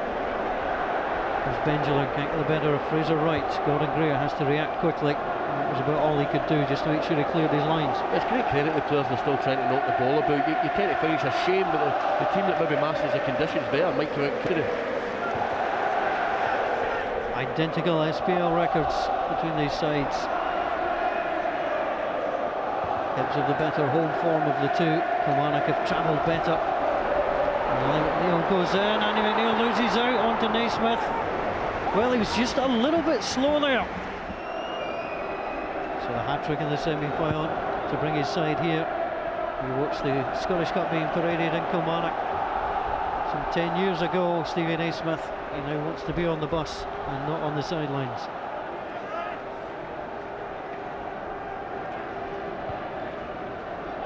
Leaving him for Nish. Well, both sets of players shouting for the ball. I saw 22 players there look at the linesman who kept his flag down. He says, I don't know. Derek Clark, honest if nothing else. Ball thrown in, Nish almost free. Ball got in there. It was Scott Brown, the only survivor from the starting 11 that played against Livingston 3 years ago. Too far, Gary Hay knocks it in. That just is the kind of ball that can break anywhere in a day like this. But it isn't, you know, Scott Brown just overhit his pass a little bit. Scott Brown yet to get into stride. So Gary Hay, or Hookie as he's known.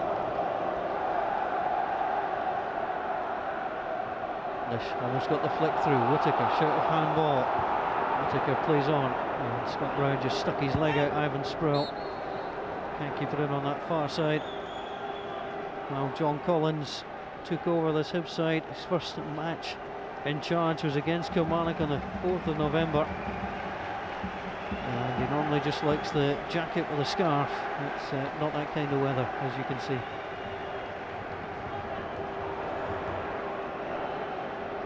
Further heads it on. Naismith being held off by Hogg. Hogg just thumping it out of plays. Well, he's placed back Chris Hogg after losing it for a large part of the season, lost it to Shelton Martis, but preferred at the back today with Rob Jones. Whittaker, easy with a header, breaks to Fowler. Fowler goes for the shot, and Andy McNeil will be delighted to have that one in his hands. Yeah, I tell you, it's just amazing the amount of times James Fowler gets himself in an area to pick up a loose ball, decent strike, and you're right, Andy McNeil will be delighted to get a touch of the ball there. Stevenson back to Murphy. Murphy drew the Giacomo. Stevenson kept it in. It should be Alan Combs' ball, and it is. Well, the man of the match competition, CIS Insurance Football and Coaching Masterclass for your particular team. You can give us a call and agree with Ian McCall. Shout for man of the match. You could have that training session, an intense 2-hour training session with professional coaching staff from your local senior side. We'll also give you the CIS Cup for the day. The possession of the CIS Cup for the year is up for grabs. Down the coast of Ayrshire and across the M8 to Edinburgh. That's the question we are here to decide. De Giacomo. 2 goals last weekend. To Donald Johnson. Ford. Naismith's made a good run inside. Jones. Naismith almost away from Jones. Was that a free kick? George Shaw's flag goes up. Referee Dougie McDonald's whistle sounds around the stadium, and Killie have that free kick. Well, it's a stonewall free kick. You know, Rob Jones does not like being out in the wider areas, particularly against a player like Naismith, and he turns him really well. Gives Kilmarnock a decent opportunity.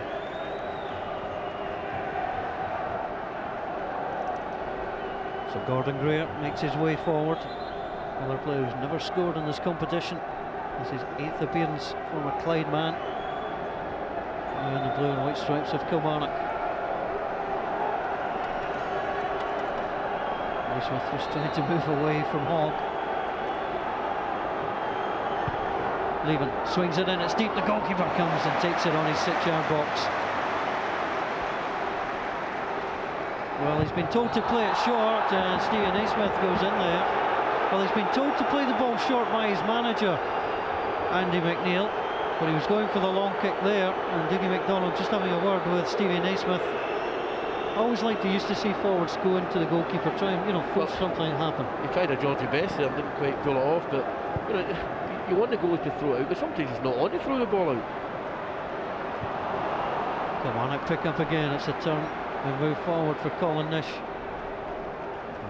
Just running out of space. Colin Nish is a Hibs fan, comes from Musselburgh, and he wants to send everybody in green and white home.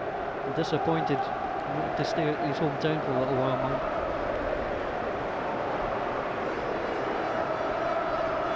Brown goes to ground, picked up by Johnson. Naismith had made a run, but Bouzelon made sure that Johnson couldn't escape. Nish with a nibble at Bouzelon. Bouzelon to Whittaker. Held up well by Benjamin. Being tracked all the way by Fraser Wright. And Chris Hogg just shouts off Stephen Whittaker. I think he's given a foul there, has he? Stephen Naismith just a little bit overzealous. Well, he's trying to see what was wrong.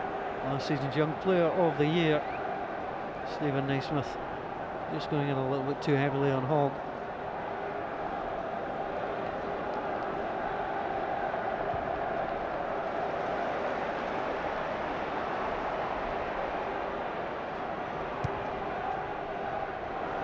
Failed to Benjamin. Again, he tried the long pass out to Ivan Sproul, held up in the wind. Goes along and needs to get more on the ball from a Hibs point of view. Launches it forward, it's a lovely pass onto Murphy, who's onside. Murphy supplies, Cole can get there, Benjamin almost in with a tremendous challenge. That was wonderful defending. It will have been Jamie Fowler, now Stevie Naismith goes forwards. Well, from one end to the other, some fantastic action. Well, Naismith's first touch was amazing. I think it was James Fowler that got the block. But you see Stephen Naismith, they're caught square. It's a good first touch, then just a little bit too close. In fact, he's in the top corner, it's in there. Andy McNeil's struggling. Just didn't go away from his body. Yeah, exactly. Couldn't get a second touch away from himself. Well, at the other end, It was all about the cross from Murphy that caused the trouble. I just thought Murphy had taken too long there. And look at that, James Fowler again, picking up a second ball in his own box. Well, we hope for a cracking final. I think we're getting it. Definitely, whenever Scott Brown, most of the time when he gets the ball, he's not anywhere near the ball, James Fowler's close to him. Good win by Naismith. And Lee McDonald is saying that is going to go Kilmarnock's way. Well, these teams are hard to split, even in terms of possession so far.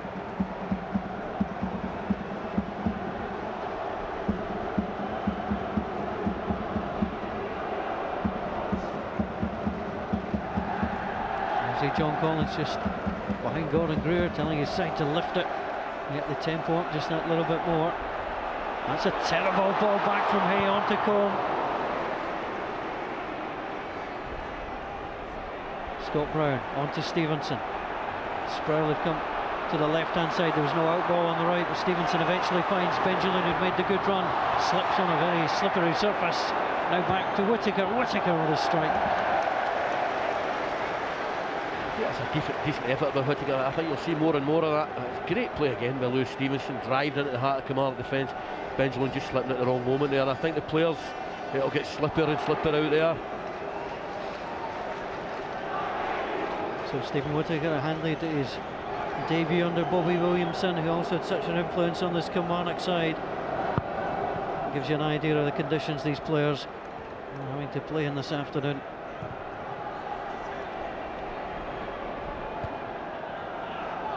Murphy claims for it, but it came off the side of his head. The action right below us, and the throw will go the way of Kilmarnock.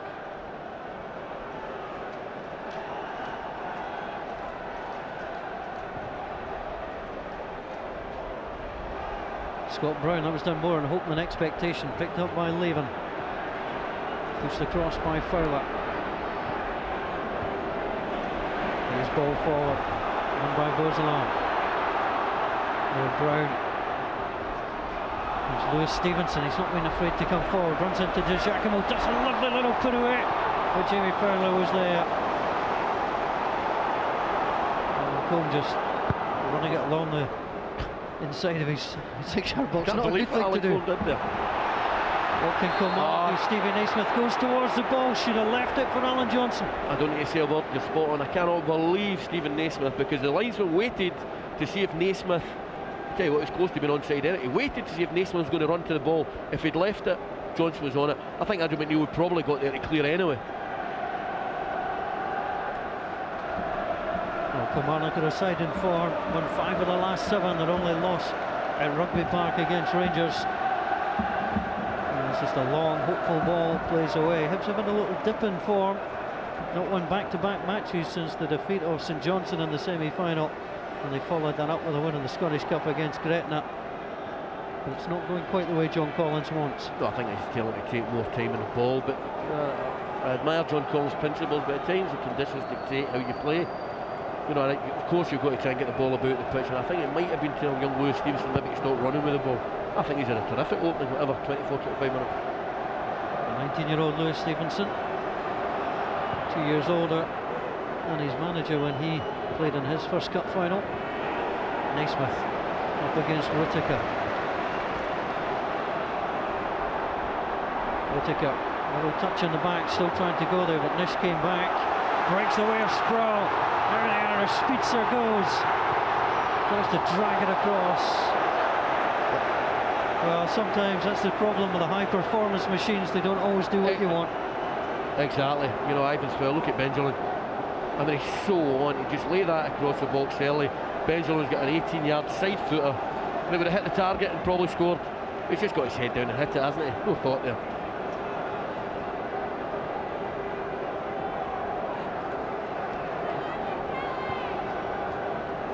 Giacomo gets the little flick on. Here comes Alan Johnson. A little short ball, Naismith. Was he caught late? Yes, says referee Dougie MacDonald. Well, he's been involved, Stephen Naismith, we'll give him that. He has. I don't think he's been able to influence the game yet, but he has had Kilmarnock's best chance, which he nearly tucked away. Looking out the orange ball yet, Paul? I was just thinking, That could be the way to go. Well, the Hibs fans sing about sunshine on Leith. It's snowfall on Hampden. Ford into the box. Oh, got the head of the goalkeeper, yells for it. Colin Nish was trying to provide some pressure. Here comes Sproul, driving forward. Good sliding challenge once more by Fowler. As Giacomo picks up, very short in the pass on to Lever. That's a lovely footwork from Hibs. Unlikely source is Stephen Whittaker. Now onto the other fullback, David Murphy. Murphy taking off forward, good block back. Hibs have got two fullbacks, they just love to play the game. Oh, they're fantastic players, you know, and I think at times the key to stopping him is stopping the fullback. But again, terrific play by David Murphy. Good defending by Simon Ford. Looking for the opening goal in the CIS Insurance Cup final of 2007. Scott Brown would love to supply it. Murphy plays it in, Alan Cole. Rob Jones comes up, Alan Cole came out, but the captain comes up and rattles the ball into the back of the net. It's the 15th goal for Hibs in this competition this season, and it gives them the lead in the final. Well, I was watching who was picking him up. It was Colin Nish, and he was never close enough at any point in the movement. I think Alan Coombe, maybe when we see it again, could he have come for it? No, probably not. But Colin Nish, you can't allow Rob Jones to run there. You see them there. He's not even got his eye on him. He comes in, draws into the ball. He's got no eye on Rob Jones. I saw the red shirt of the goalkeeper move across to the left. I wondered if he was going to come and try and take it, but it wasn't to be. And John Collins with another famous celebration. It's Kilmarnock 0, Hibs 1. The last 13 teams to take the lead in this competition with the opening goal have gone on to win it. Kilmarnock have to buck that trend. Here's De Giacomo in, cuts the ball back, decent play, Nish goes in again. Jones scored at one end, stops at the other.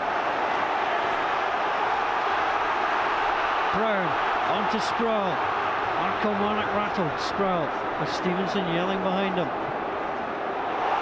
Beautifully done by Sproul. Still going, Fraser Wright holds him up just outside the box, but a little bit of pushing by Sproul. The free kick is awarded. Terrific defending by Fraser Wright there. Electrifying pace by Ivan Sproul. He left his two men for dead here. Look at that. Doesn't dive in. Fraser Wright just holds his ground, gets his body in front. You know, as a former winger, you might have claimed for obstruction there. This is De Giacomo. Great wide play. Good defending by Chris Hogg getting across there. Rob Jones with a camp footwork in the box as well. Game on as the sun semi comes out ish. We'll take any form of heat that we can get. Hogg wins the header well above Nish. Flicked on by Fletcher. Taken down well by Greer. Onto De Giacomo. That's flicked off Murphy. Murphy has to play it. De Giacomo's looked a threat. You know, he's on form in the SPL. He's come in and to get the ball to him. He is getting joy down this Hibs left hand side. Well, if Killie are going to score, it'll be Naismith, Nish or De Giacomo. They've combined for 24 of the last 26 goals for Killie. De Giacomo with a throw, looking for Nish. Headed away by Murphy. The referee saw the push by Colin Nish, who that time got too close to his man. Yeah, just wasn't enough height or length in the throw, and Colin Nish gives away a silly throw. Well, the Hibs fans sing their songs off to our right hand side, opposite us and behind us too. We've had a couple of miserable times at Hampden Park, although none of the Hibs fans will probably be talking about the time they lost against Dundee United in the semi, having been one up. They will take nothing, absolutely nothing for granted.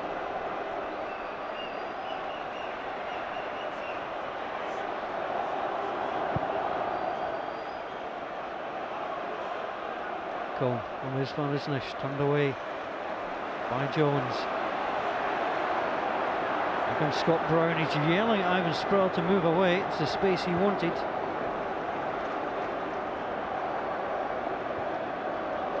Whittaker back to Hogg, almost closed down by Naismith.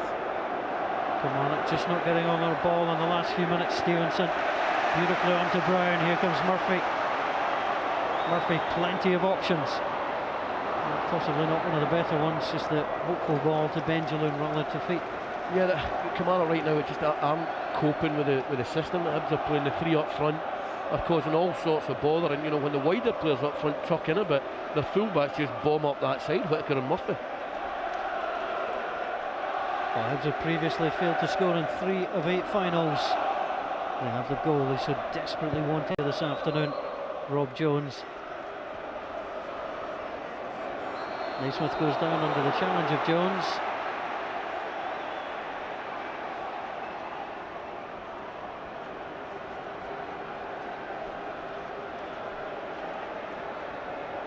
So Kilmarnock in search of an equaliser.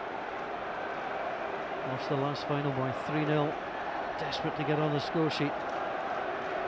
He with a free kick. Jones with a head flick on. And the corner kick, not by much. I think Rob Jones must have thought he was under pressure there, but there was no Kilmarnock player in the vicinity.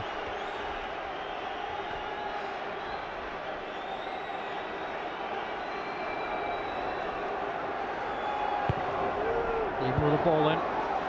Solid headed away by Murphy. Benjamin waits forward, tries to make it hard for him. Johnson.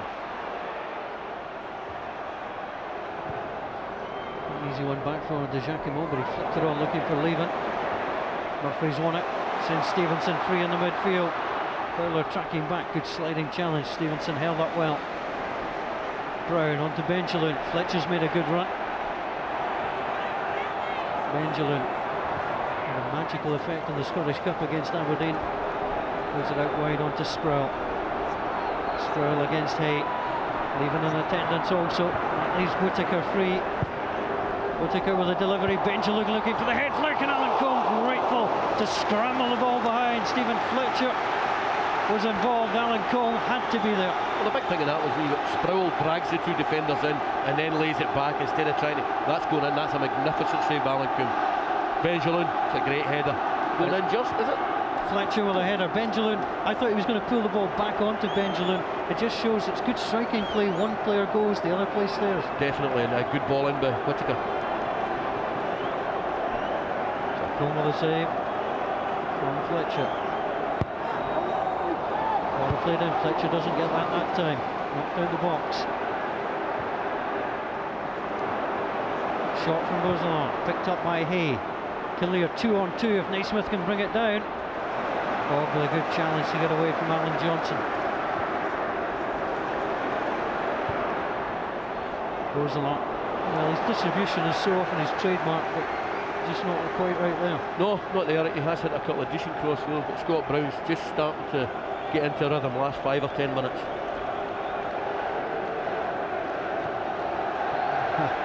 Slippery there for Simon Ford. It's the first ever final meeting between these sides. The furthest they've met in the competition was the quarter-finals.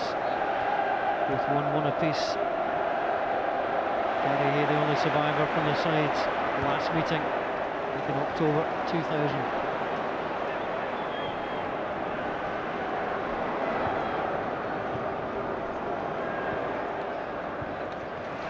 Good play again from Hibs. Murphy onto Stevenson, who's found some room. Closed down by Alan Johnson. Sends it to Scott Brown. Fowler in front of him. Sproul set up by Whittaker. Onto Brown, finds some space. Thumped that off of Gordon Greer. Wants his side to come out, back onto Stevenson. Hit off Fraser right that time. Go forward by Leven onto Naismith. Alone in a sea of green.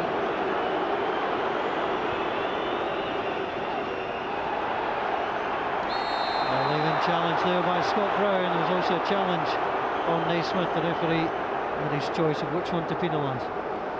Yeah, I think he's just caught a little late. Scott Brown there, it is a free kick, but I think Kilmarnock are just last 5-10 minutes sitting off Hibs a little bit too much, allowing them to dictate the game, and Hibs' passes getting better and better. Another set play for Kilmarnock. He exceptionally high, the goalkeeper looking for it, and then just decides that's going behind. Gary Hay can often distribute exceptionally well from that left side. Yeah, disappointing free kick. Andrew McNeil does well to realise it's going past, but got to get it in the danger area. If you're going to get the big guys up, put it in the danger area. So Rob Jones was taking a chance that time. He scored 5 goals in 2 years at Grimsby. That's his 8th goal in Scotland in his first season, and here it is. Well, it's a great view, Colin. This getting dragged to the ball there. He had no idea where his man was. Let Rob Jones overrun. It's a comfortable goal. 1 goal was enough for the quarter-final from Rob Jones. Will it be enough for the final? Naismith tried to break through. Jones couldn't play it back. Nish right behind him. There's Giacomo. Just a little push on Murphy after the ball was away. Stevenson trying to pick out Sproul. Alan Johnson, his side need him right now. Need his influence. Hey, on to Nish. Yeah, young Lewis Stevenson has been absolutely terrific in the first 35-36 minutes. Never know he was 19, or maybe by his height you would, but still I don't know the way he's playing.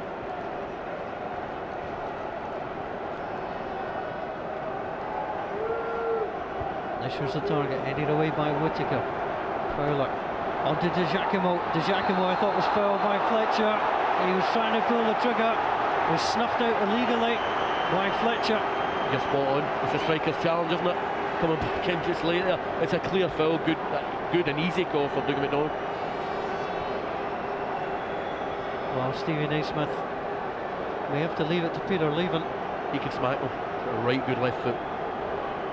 Seen Fraser White score one of these as well, I think, in this competition against Livingston. A goal against Livingston, 2 against Motherwell, 3 in the competition. Andy McNeil, his debut in this competition against St Johnstone, doesn't have to make the save there. Oh, right goes through again! Great reactions from Andy McNeil, absolutely tremendous. Yeah, because he could have expected it. I mean, Fraser Wright's just a real ping into the wall and then just follows up. Good save, and if he doesn't hold on to it, Naismith's there to stick it in the net.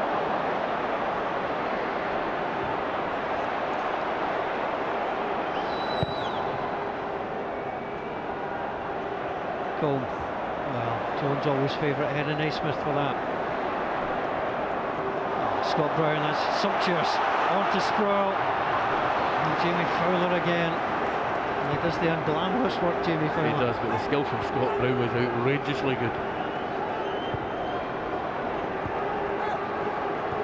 Well, it doesn't matter. Well, it's wind, rain, hail, sleet or snow. These two teams have to play it on the deck. That one from Peter Leven not coming off.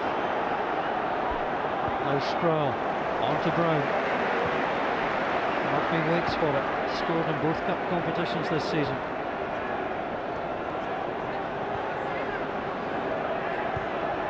Stevenson, on to Benjamin, who's been quiet, but that's often a bad sign. Benjamin tries to work the 1-2, but Ford comes in to help his centre halves. Now Nish looking for Naismith. Naismith takes the touch. Can't get away from Jones, and Jones then makes himself available. But he takes the touch on the other side of Rob Jones where the space was.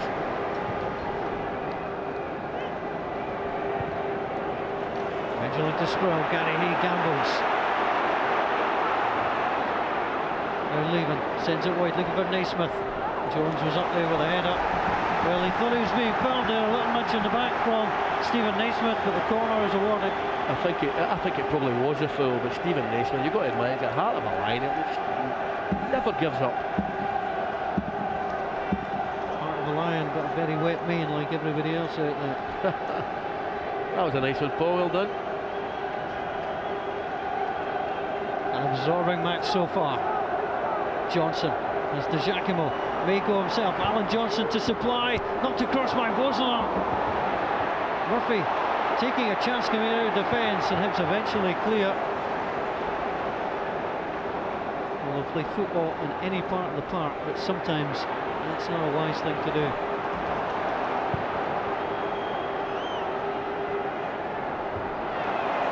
Ball through on Nish. Nish, no shrinking violet, it's 6-3. That was fouled there. Chris Hogg just coming through, using his height and ability. Fletcher with a head down and goal. Right on, fortunate to knock it off him. And does so a second time. Well, the opening goal came from Rob Jones. There's only been one 0-0 draw in 19 meetings between these sides in this competition, and no surprise that we've already had a goal. No, you probably think Kilmarnock had one or two good opportunities, but Hibs last 15-20 minutes have dominated possession of the ball, although Kilmarnock have had one or two little snips.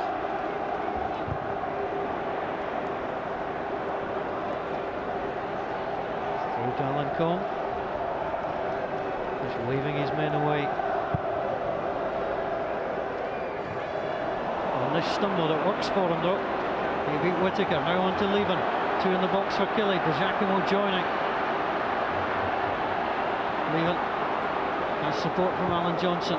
Good challenge from Ivan Sproul and wins his side of throw. It was, and that's a feature Ivan Sproul. They did go 4-3 at the start, but he is tucking in as well.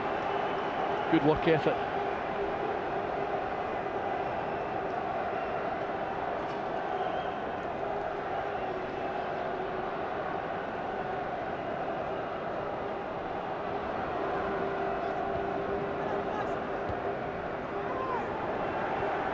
Brown wins the challenge ahead of Fowler. Benjamin with good footwork again.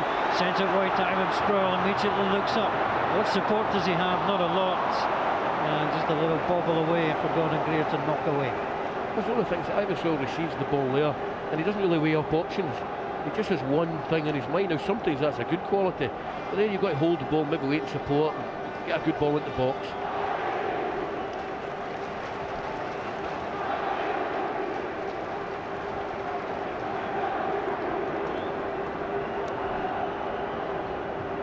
Whittaker to Fletcher, beautiful execution by Fletcher. Can he finish it?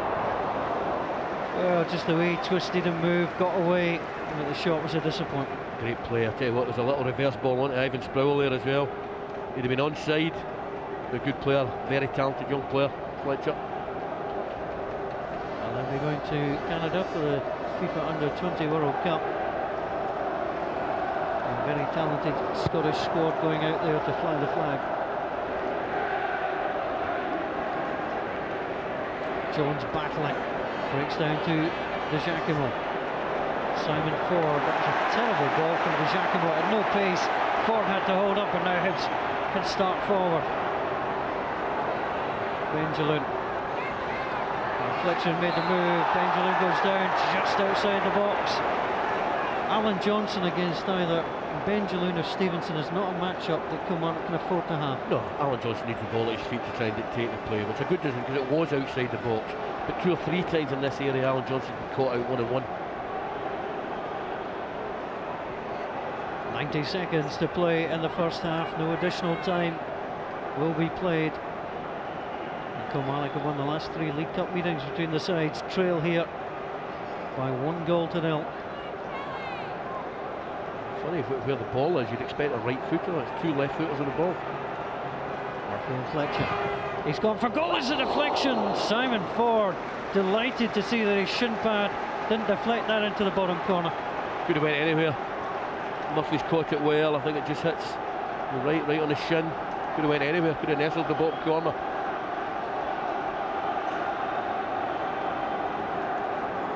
Crucial moments of this final. A second goal for Hibs would devastate Kilmarnock just before the break. Corner and Peter Leven heads it behind nose. Looks a bit more spectacular than it was. It was well wide. Yeah, it was. Colin Nish as well. I mean, he's supposed to be picking up Jones, and he just wasn't anywhere near him there again.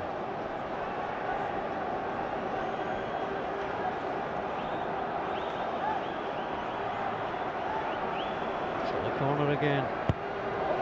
Delivered in, Peter Leven hits it against his own man, breaks down to Benjamin, knocked away. Ivan Sproul was involved, so too was Fraser Wright.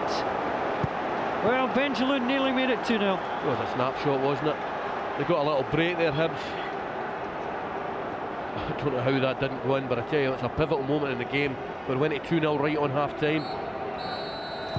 And the half-time whistle goes. Kilmarnock will be relieved. There was no further damage done in the opening 45 minutes. Rob Jones, the captain, well, they paid £100,000 for him, but some things in life are priceless, and one of them is the opening goal in a cup final.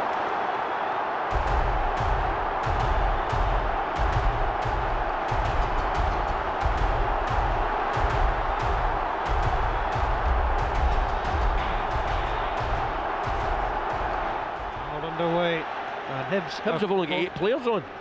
45 seconds from glory. You're right, here comes Murphy and Jones. Well, they had 8 outfield players. I mean, there's confidence, but you do tend to want to start with your full complement of players. I can't believe that. They had 8 players in the park when they started the second half of a major cup final. Crazy. Benjamin just upended that time on the far side. Gordon Greer was in the challenge.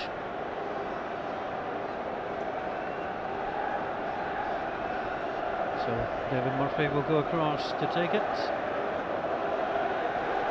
It's Kilmarnock with the upper hand in League Cup meetings. They've won 10 to Hibs 6. It counts for nothing that in the final today in 2007. Jones battling away with Nish. They were both at it. Well, Rob Jones, he might have been late to come onto the field of play, but at least he's made an impact. Yeah, the thing is, you said it right, they're both at it. Why does it always goes to the defender there, or the defensive player, and that's it. There they are coming on there. Hurry up, lads, come on, game started. Oh, things you think you've never ever seen. It happens in the public park, it happens at Glasgow Green on a Saturday morning. I can't believe it's happened in a cup final. Nish gets the return ball, can't get past Bozeland. Bozeland though, going in for the back, the free kick taken quickly. That was good thinking by Alan Johnson. Almost brought in Stevie Naismith. Almost worked. The only thing I see is that surely the Hibs player that intercepted it was good play, was he 10 yards back? If he touched the ball, he's only 4 or 5 yards away from the ball. Hibs through Fletcher, beaten in all 8 domestic cup ties so far this season. Bozeland turns the ball back on to Murphy. Scott Brown to Whittaker. Angelo a little bit slow. Fraser Wright came out of defence. Not kept in on the near side. It's a great story, Fraser Wright. You know, he's played with Stinrah 2 years ago, and it just shows the market that Jim Jeffries has to fish in at times. But you know, he's done really well in the SPL. And his home debut against Aberdeen, October 2005, after 7 years at Stranraer. Ball in field. Goes along. Naismith's tackle looked ill-advised, and he's hurt. Here comes Brown. Brown tries to get away from Wright. He was flattened. Benjamin trying to move forward. The referee allows play to continue. Brown again.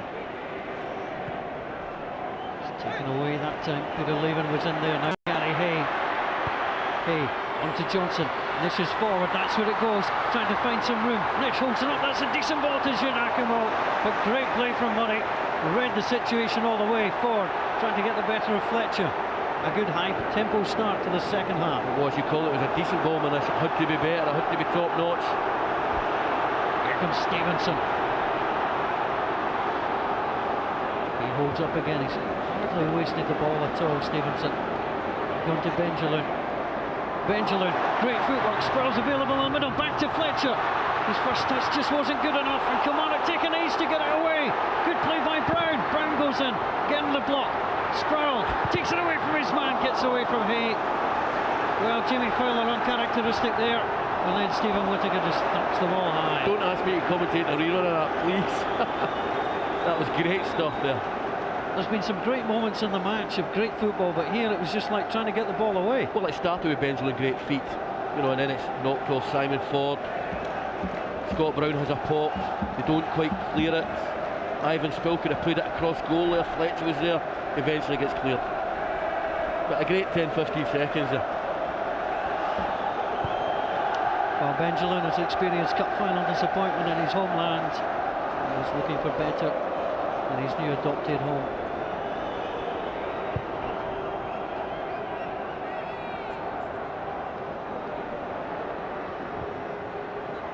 Knocked away by Greer. Murphy happy to allow the ball to run out of play. Came through the Middlesbrough Academy. And was certainly such a good influence for him down that left-hand side. Here come Kilmarnock, Giacomo taking on Jones, slips past him, leaving to the great possession, but it's cut out by Whittaker. Again, the quality of the pass to the man in the shooting opportunity just not good enough, and Brown absolutely clattered by Gary Hay, and that's a certain yellow card. I think he may be fortunate to get a yellow. It's going to be, it's a cup final. I tell you, I thought that was a late challenge. He knew he'd taken a poor first touch, and he just lunged. Well, there's late, to be fair, and there's late. Scott Brown, all credit to him, didn't make a fuss, up he got, on he went. Yeah, credit to what it's done now. It's ruined Kilmarnock's momentum that they were building there. That was really good play. I thought Stephen Naismith could have made a better run, maybe towards the ball to leave the space so that Giacomo could play it round the back.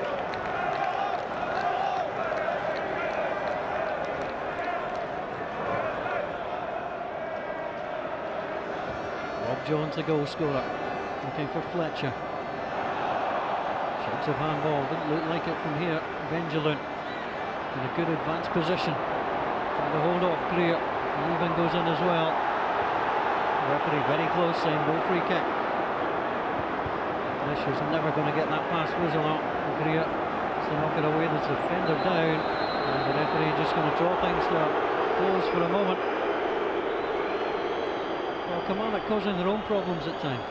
Yeah, they've had 2 or 3 opportunities to clear and for a final pass. Peter Leven, I think it's his ankle there, just goes over on it a touch there. That's a sore one. 23-year-old will be fit enough to continue.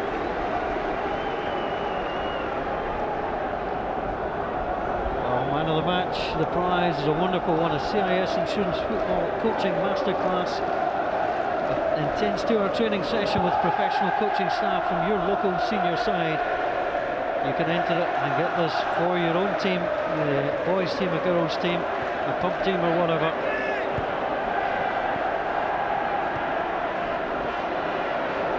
Coaching, if you can agree with Ian's man of the match, Sproul. Almost forward onto Benjamin, tucked away by Gordon Greer. And Gary Hay, ultra consistent, just makes a basic error there, but good defending with Gordon Greer, covering over.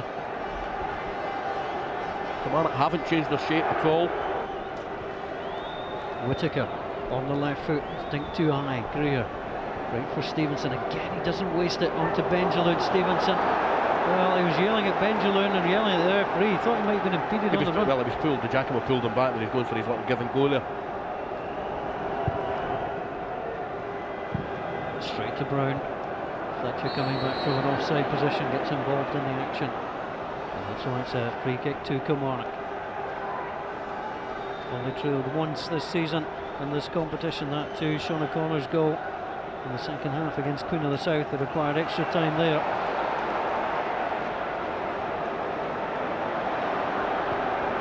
Fletcher neatly down onto Stevenson again.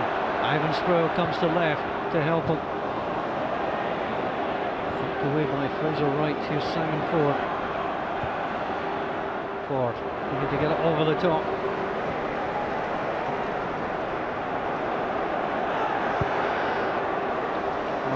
Lovely pass on to Scott Brown, terrific ball. Brown on the run. Sproul again, almost taking his space. He's done that a few times in this match. His movement is poor there, he didn't do anything for Scott Brown. Well, Ivan Sproul just too eager to try and find a way past Fraser Wright. Good defender by Fraser Wright again. A couple of times he's done that with Ivan Sproul, got his body in the way, drew the foul. Kilmarnock are considering a change, and Gary Wales is going to summon the last 2 CIS matches. May well get the nod, and there he is, Billy Brown, just in the picture also.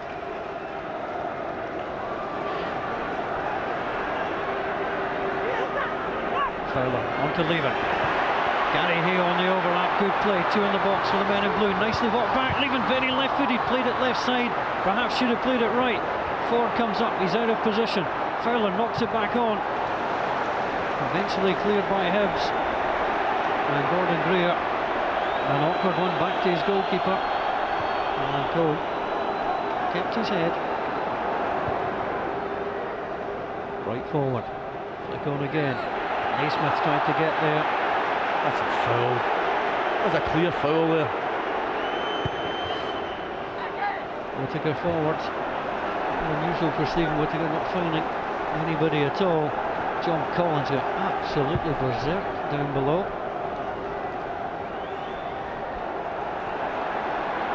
James Fowler. So he can move forward again, running out of options. Picked up by Stevenson. Stevenson, delightful little ball looking for number 20, Stephen Fletcher. And the offside flag against Stephen Fletcher, coming from an offside position. Charlie Richmond has the boards in his hand, the fourth official.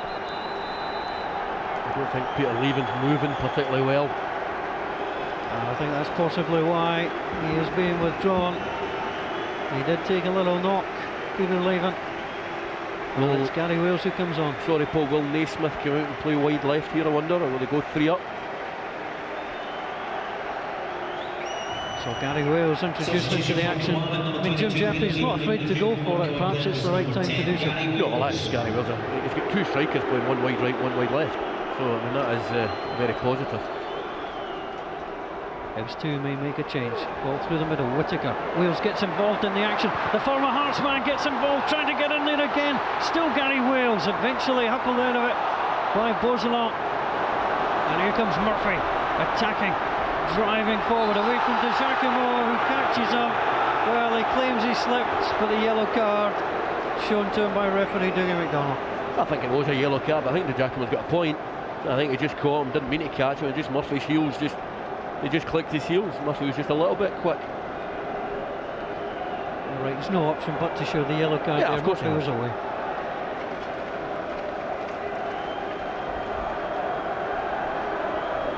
Dougie McDonald completes the paperwork in the notebook. Stephen Fletcher, Scotland's top goal scorer at the Under-19 Championships. 9 goals so far this season. Potential target again as Hibs try and come forward, but this time Kilmarnock get the better of them. Wales, that was woefully shot from Wales. Sproul picks up, plays it on to Beausoleil. Beausoleil returns it. This could be 2-0. Fletcher goes for the top corner.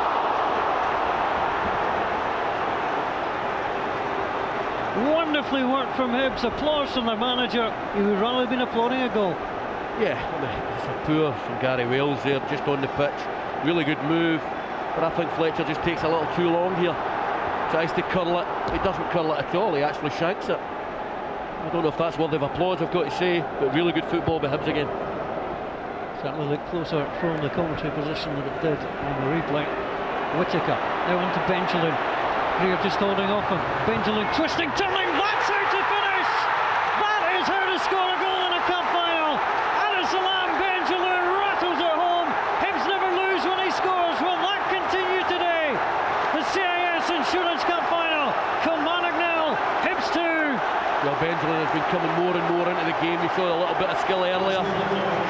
So much room again though. Gordon Greer just doesn't handle it, doesn't get close enough, and he tucks it away left foot. Just picks it up here. Gordon Greer's got to get a bit closer there, try and stop it. But he's a fine player, Benjamin, and it's a fantastic finish. It's his 13th goal for Hibs. Stepped inside Gordon Greer. Lovely little shimmy. The goal was wide open, and the ball was slotted home. The fingertips of Alan Combe, just not enough. That one deserves applause. That is a killer into the corner. Alan Combe might be a little bit disappointed, didn't get more on it, but it was a fantastic finish. Kilmarnock 0, Hibs 2. Abdessalam Benjamin after 59 minutes.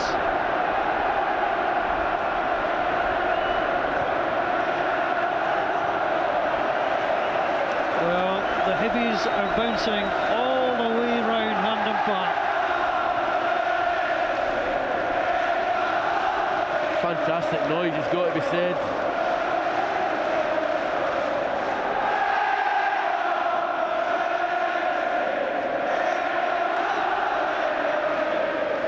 Alan Johnson for Kilmarnock.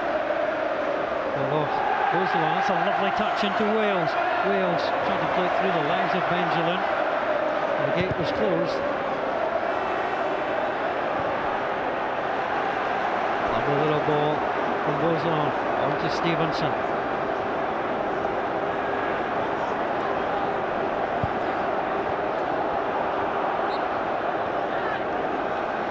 More action coming up next Saturday at Hampden. We'll be here for the highlights of Scotland against Georgia on Saturday, and then the big one on Wednesday, the 28th of March. Join us here on BBC One Scotland. We're live in Barry for Italy against Scotland. It should be some evening. I'll tell you what, it's some afternoon here for the Hibs fans. The Kilmarnock fans disconsolate. for the Hibs fans sense and smell victory. Yeah, they do. The next goal, quite obviously, is crucial. If Kilmarnock score it, they're right back in it. So what does Jim do? Does he go for it even more and risk losing another one? Hibs are very confident now. Murphy. Lovely slight challenge.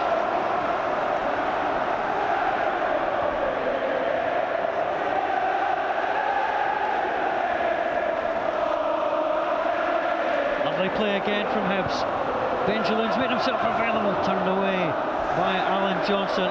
Kilmarnock are under real pressure here.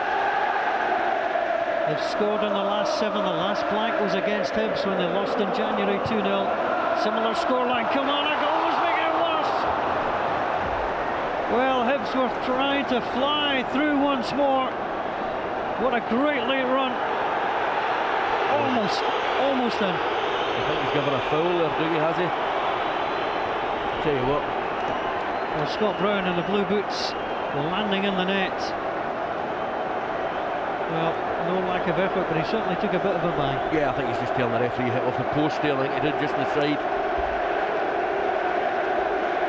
It's a terrific late run. Look to the left of your picture. Although perhaps he thinks he should have netted there. You know what, he'd have been sick if it wasn't given as a foul. He'd have been gutted there. He should have scored. But great run into the box.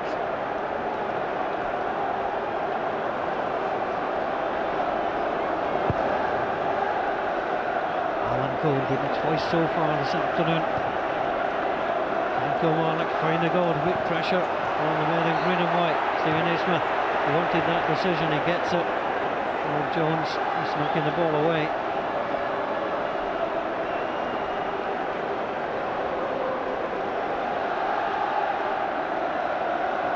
Paul, Hibs have kept 3 up the pitch here.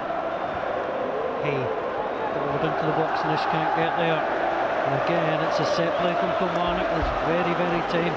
It was poor delivery. He overhit it again. Well, Colin Nish has really struggled so far. Scored in 3 of the last 8. Jim Jeffries, it's a familiar feeling in the final of this competition. His Hearts side lost against Rangers as Kilmarnock side trail against a very efficient Hibs side. Greer forward, Johnson. But again, it's Lou Stevenson who breaks through. Certainly a candidate for man of the match. The ball forward onto Ivan Sproul. Gordon Greer goes in and thups it in to the Hibs fans. Kilmarnock have got to do something, whether it's just to do with sheer guts or maybe a change in system. Turned away by Gary Hay. Comes Gary Wales. His side shared a 2-each draw back in November, John Collins' first game in charge. They won the opening game of the season between the two, but Hibs won at Rugby Park back in January. And they lead here, and they get the decision on the free kick. The ascendancy is almost totally with Hibs now. Has been for a good while now. And really, to be fair, Jim Jeffries has played the attacking card. He's played Gary Wales on. He has. I mean, he's got 2 strikers playing, one playing wide right, one playing wide left, and 2 through the middle. So Fletcher. Not sure it was meant for Murphy. Comes back to Fletcher again. Naismith tracking back, trying to fight for the ball. Good play again from Hibs. Murphy once more.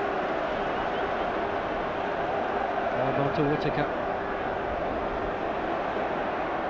Fraser Wright with a header on his far. Ivan Sproul, a little slow to get back up. Fraser Wright. Ivan Sproul. Still Sproul in between 2. Benjamin just loves to come to the edge of the box.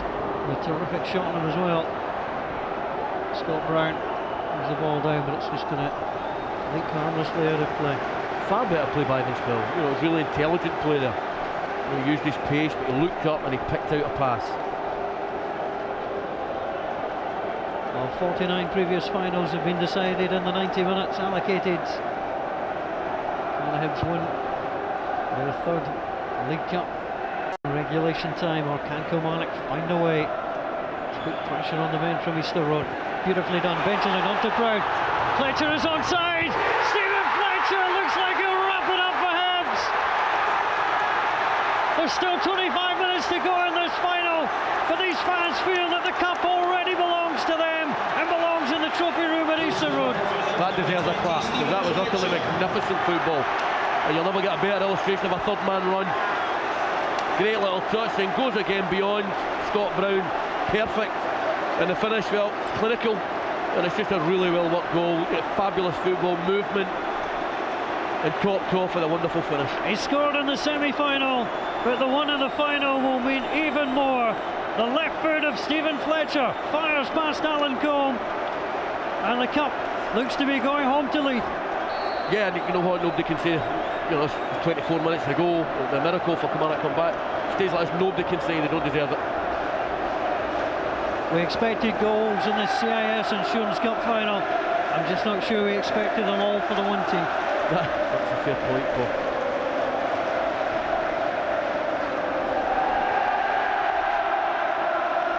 Well, Kilmarnock suffered a 3-0 reverse the last time they played in the final of this competition. Henrik Larsson with the hat-trick. This time the misery inflicted by 3 separate sources: Jones, Benjelloun and Fletcher. Here come Hibs again. On to Sproul.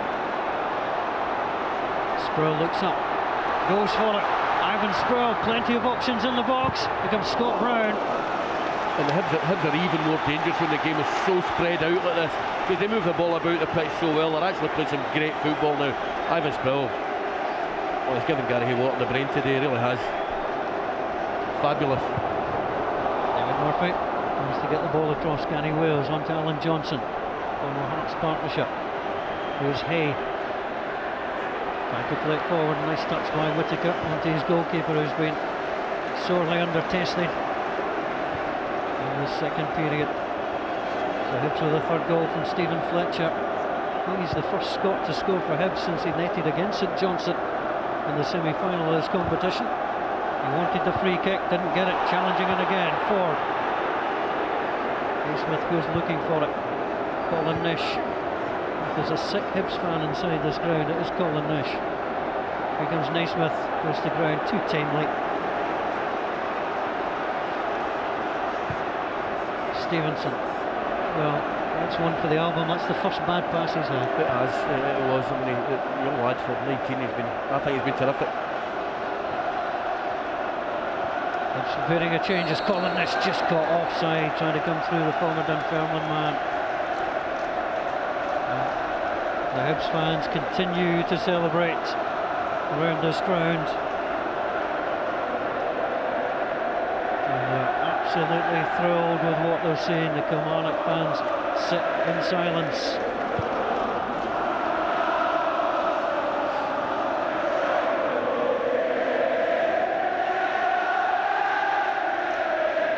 Combe playing his first major cup final. You wait so long in your career to get there, and then the day goes wrong. Yeah, you know, he's made a couple of good saves. Didn't really have a chance, certainly with the first and third. Might have done better with the second.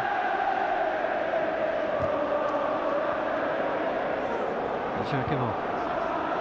Forward it goes. Naismith, a nice touch. Good running. Oh, Nish just gave away the chance.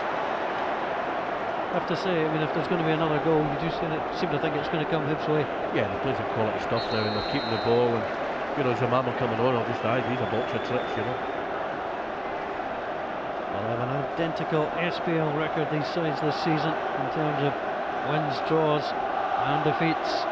And as far as this match is concerned, Hibs have controlled. And Kilmarnock nil, Hibs 3 the scoreline.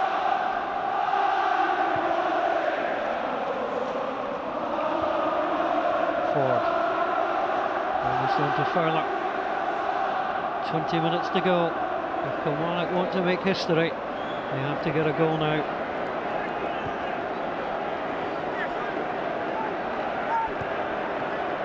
Okay, infield. Furlock almost dispossessed, down to Gordon Greer.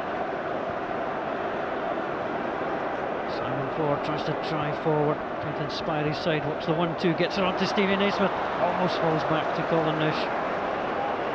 As Kilmarnock always seem to be stretching and reaching for the ball, Hibs seem to be at ease. Yeah, and it was good call by David Murphy, you know, he can follow the path fantastically well, but he's tucked in there, he's a good fullback, should be. John Collins will be 10 years younger than Gordon Strachan when Gordon Strachan and Celtic won this final last season. For Gordon Strachan's first major honour, this would be the first for John Collins in managerial terms. Ball plays it forward, Fletcher offside. Yeah, it was offside, good job. It's your last chance for the man of the match. It'll probably be the man in green and white. I think you know that. Wonderful prize to be won. Intense training session with a professional coaching staff from your local senior side. It can be for any team, boys, girls team, all the way through. Give us a call if you can agree with prediction and decision of Ian McCall, and you're the lucky winner.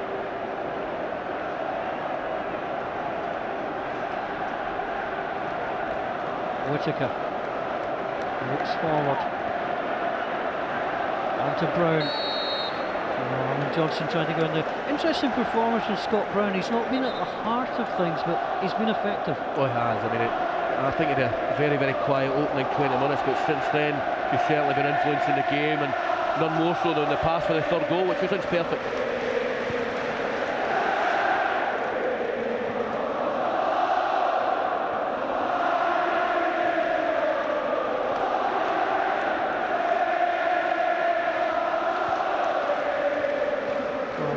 Teams you don't want to be 3-0 down against. Hibs certainly on that list. They've got the ability to hold, almost pass you to death. And they have, there's no doubt. You know, Tony Mowbray started that. John has carried it on. Brilliant again by Brown, on to Sproul. Little shimmy. A step over to Ivan Sproul's having fun at Hampden. Decent ball across, Fletcher can't get there. Ford knocks it away. Paul de Giacomo, so influential last weekend against Inverness, struggled at times wide right. Kilmarnock just can't seem to hold on to the ball for any period of time.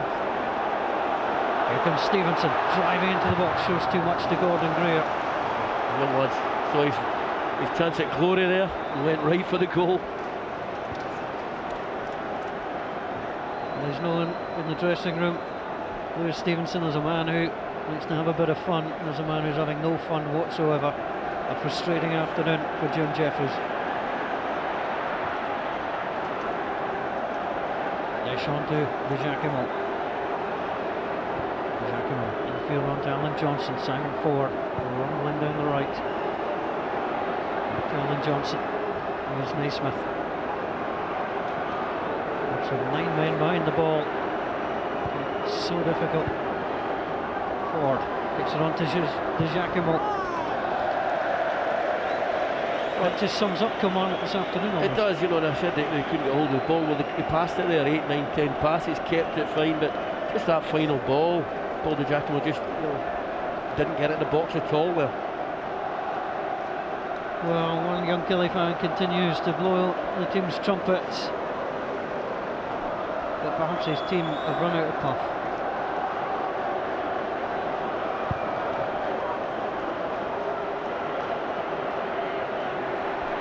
Comes Ivan Sproul, goes down by Fowler. Johnson goes in. Well, it was the free kick. It was conceded there by Jamie Fowler. Yeah, I think Alan Johnson was angry because he thought he did nothing, and he didn't do anything, but Jamie Fowler did pull Ivan Sproul back.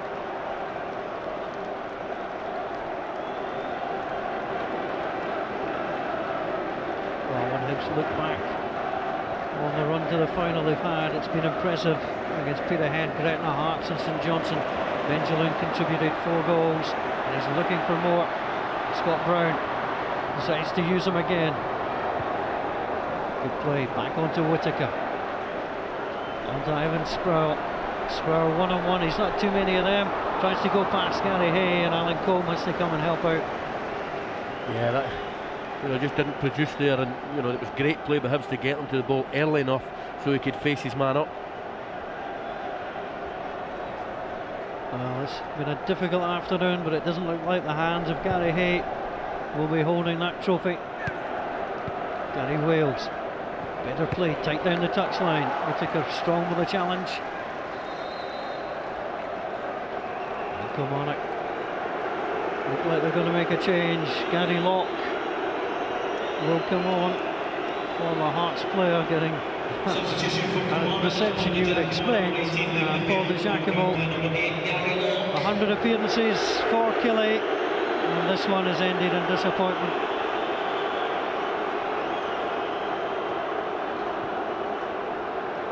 Hey, into Lock. Moving forward, toward the challenge, and immediately there's something good. Gary Lock. There's a corner kick. Yeah, excellent first part of the game, first contribution of the game with Gary Lock, known to go and commit men with the ball at his feet, but did it really well there.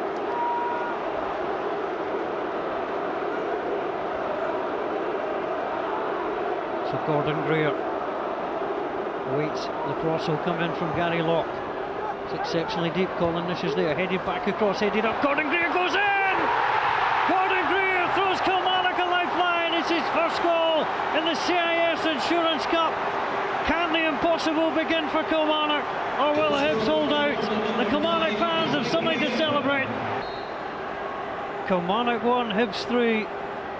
13 minutes to go. Gary Lock has just went into central midfield, Alan Johnson wide left, and Gary Wells went out wide right. There has been a substitution while Kilmarnock were celebrating. I beg your pardon.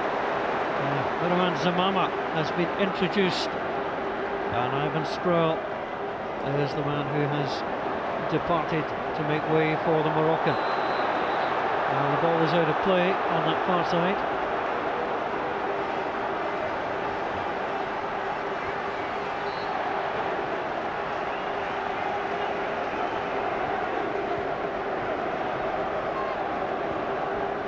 Zamama on the ball. Murphy sends it for Scott Brown. Fletcher yearning for the ball in the middle. Gordon Greer watches. That's a terrific pass in from Brown. Zamama read it.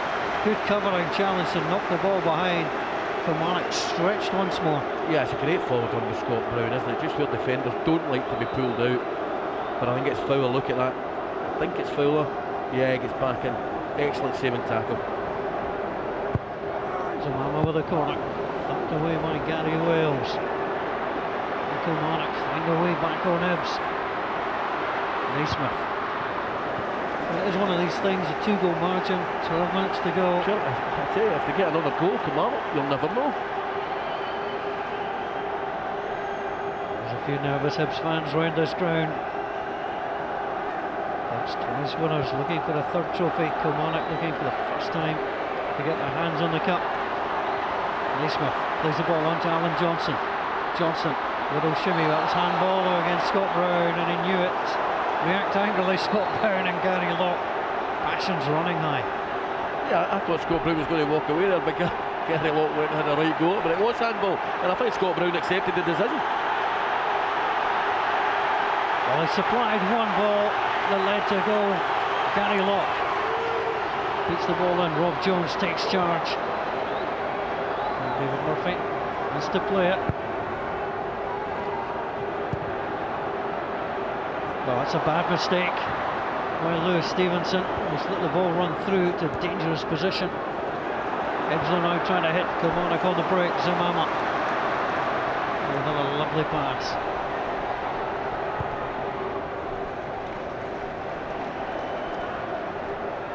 Minutes to go. CIS Insurance Cup final. 4 goals so far. Well, these sides add to the tally. Influential Stevenson. On to Benjamin. Oh, stop start. He's got the pace to do that, Benjamin.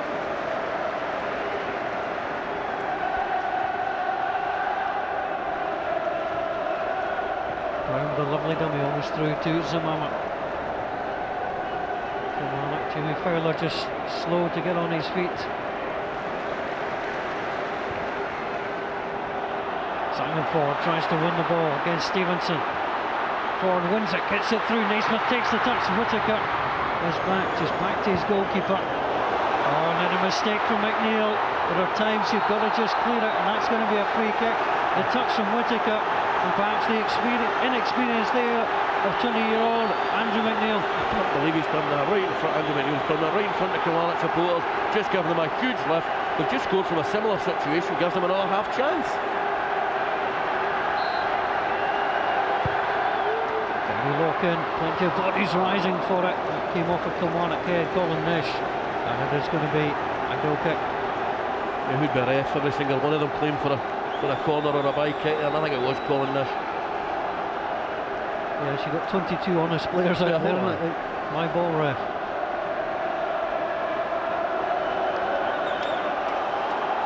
Alzamama introduced into the action with a long spell out injured. And here's a chance to grace this Hampden pitch. Johnson with Hay on the overlap. Hay puts it in. Jones uncomfortable but gets it away. And then Johnson onto Nish. Nish is onside. Onto Gary Hay. And it's out of play. It just takes a little deflection. And Kilmarnock, since the goal, have applied the pressure. They certainly have, and Gary Locke's done really well since this came on. He's won a couple of tackles, a couple of good set plays. It's what they were missing early in the game, Paul. It's Gary Locke again, swung in, the goalkeeper battles through for the ball. Now Zamama. You wouldn't want to go against him in a foot race. It's the two Moroccans. It's Zamama and Benjelloun. Zamama gets the ball caught on his feet and eventually pour across. Although Kilmarnock, with a trio of players aback, should never ever have conceded a corner. Well, they worked so hard to get back the part there, and then they do that. I think Zamama ran out of legs there a little bit. And they just carried it a good 60 yards. And they didn't quite hit the pass, but the two players, just Gordon Greer, just getting in the way. Yeah. He's got pace, Zamama, but not quite gazelle-like in his running style. No, I mean, I think he's probably sharp over 5-10 yards. That was a long distance around there. Benjelloun encouraging the Hibs fans, a smile between the two goal scorers. 7 minutes to go. Murphy deep, Jones breaks. Tell you what, Rob Jones there, when he had to come up with a big defensive header, terrific header that set that move off. He's been excellent today.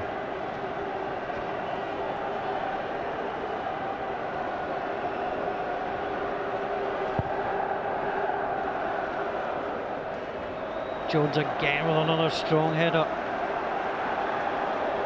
Well, Kilmarnock have finally managed to get a goal in the CIS Cup final.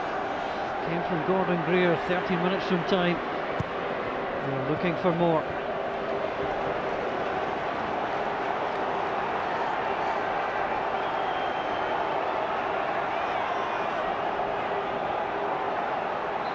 Gary Hay just trying to encourage his players.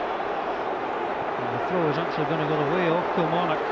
Don't give me wrong, could have changed it, isn't there? Because he saw Gary Hay wasn't even looking for the throw because he knew it was a Hibs ball.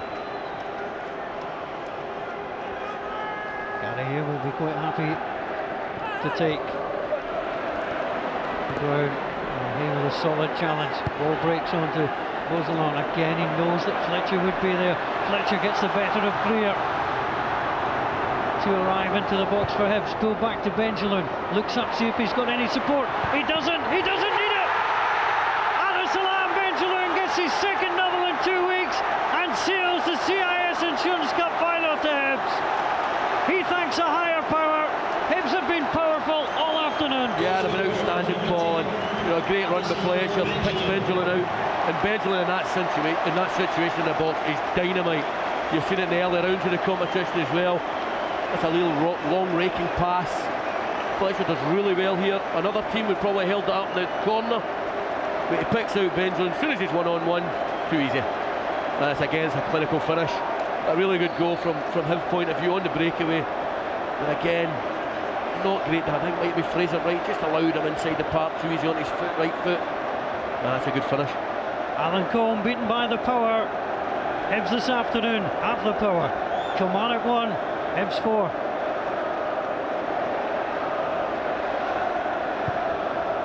Knocked away from Rob Jones.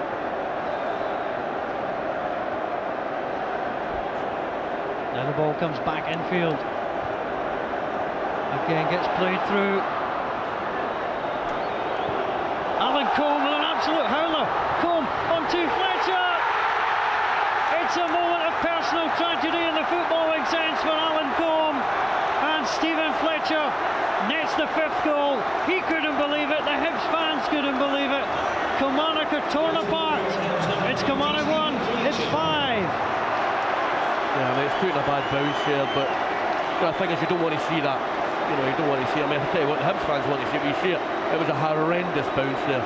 But quite obviously, Alan Coombs got it better. I mean, Fletcher still had a wee bit to do here. Keeps his nerve, gets a break through Alan Coombs' legs. I think that just signifies it's not Kilmarnock's day. It's not Kilmarnock's day, it's not Alan Coombs' day. He made the error and then saw the ball go right through his legs. It's a scoreline that perhaps is a little bit harsh on Kilmarnock, but there is no doubt that the ribbons that are green and white will adorn that trophy. It is the right team that's won this competition. Challenge on that far side. David Murphy just needs to get him back to his feet. Well, it's not only Ben Jaloon that has a little look to the sky. Mind you, 2.5 minutes to go, 5-1 up. There'll still be some Hibs fans in the crowd that think it might be a draw. It's Hibs afternoon, and they have deserved it, yeah. Yeah, they have. I mean, some of their play's been absolutely outstanding. They get gifted a goal there, quite obviously, but the third goal was the football that Hibs are capable of playing.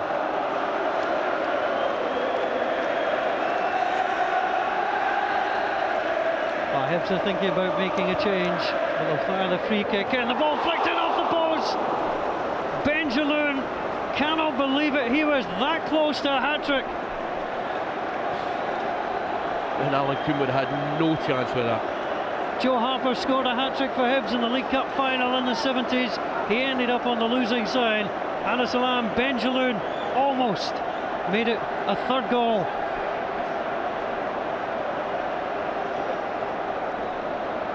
So the changes are being made, and I think that's just to give the players a run out.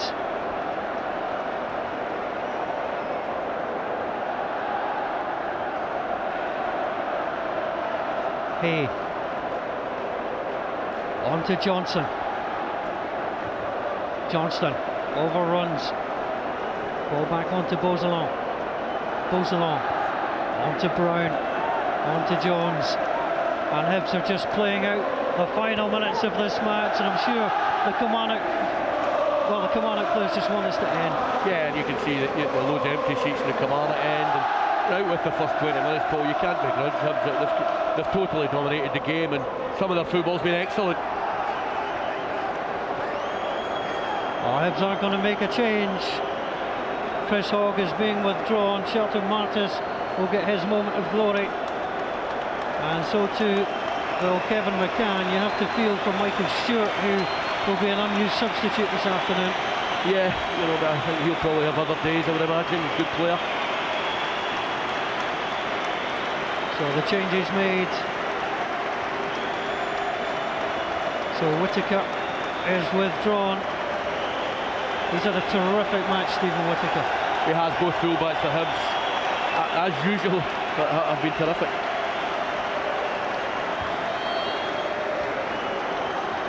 Shelton Martis just slots into the defence. Zamama puts the ball in field. And just out of play. So John Collins absolutely delighted. Our man of the match this afternoon, I wonder who's going to be in. Well, they've all been in green jerseys, you know. Jones has done well, Brown's done well, but for a 19-year-old, I think Lewis Stevenson has been absolutely outstanding. Congratulations to Lewis Stevenson, who is the CIS Insurance Cup final man of the match.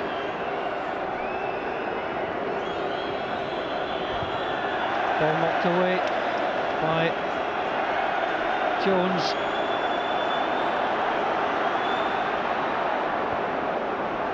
Our winner of the man of the match competition is Lex Johnson from Edinburgh. Congratulations to you, Lex. I'm presuming you're a Hibs fan too.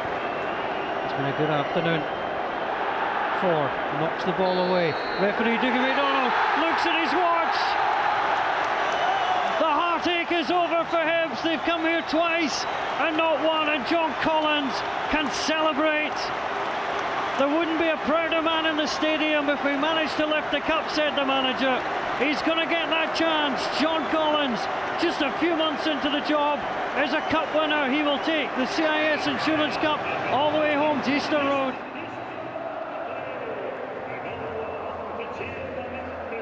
Finally, the 16-year wait was over. At 6 minutes to 5 on the 18th of March 2007, Rob Jones followed in the footsteps of the great Hibs heroes and went up to collect the CIS Insurance Cup. Rob Jones, up the steps he goes. Jim McGee, Bobby Atherton, Pat Stanton, Murdo MacLeod, the previous winning captains for Hibs. And now a 6'7" Englishman called Rob Jones, who's fired his side into the lead, is getting ready. He's coming forward. There's Simon Butler, and there's the moment the Hibs fans wanted.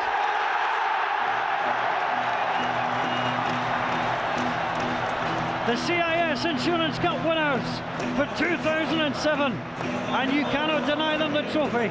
Congratulations to Hibernian.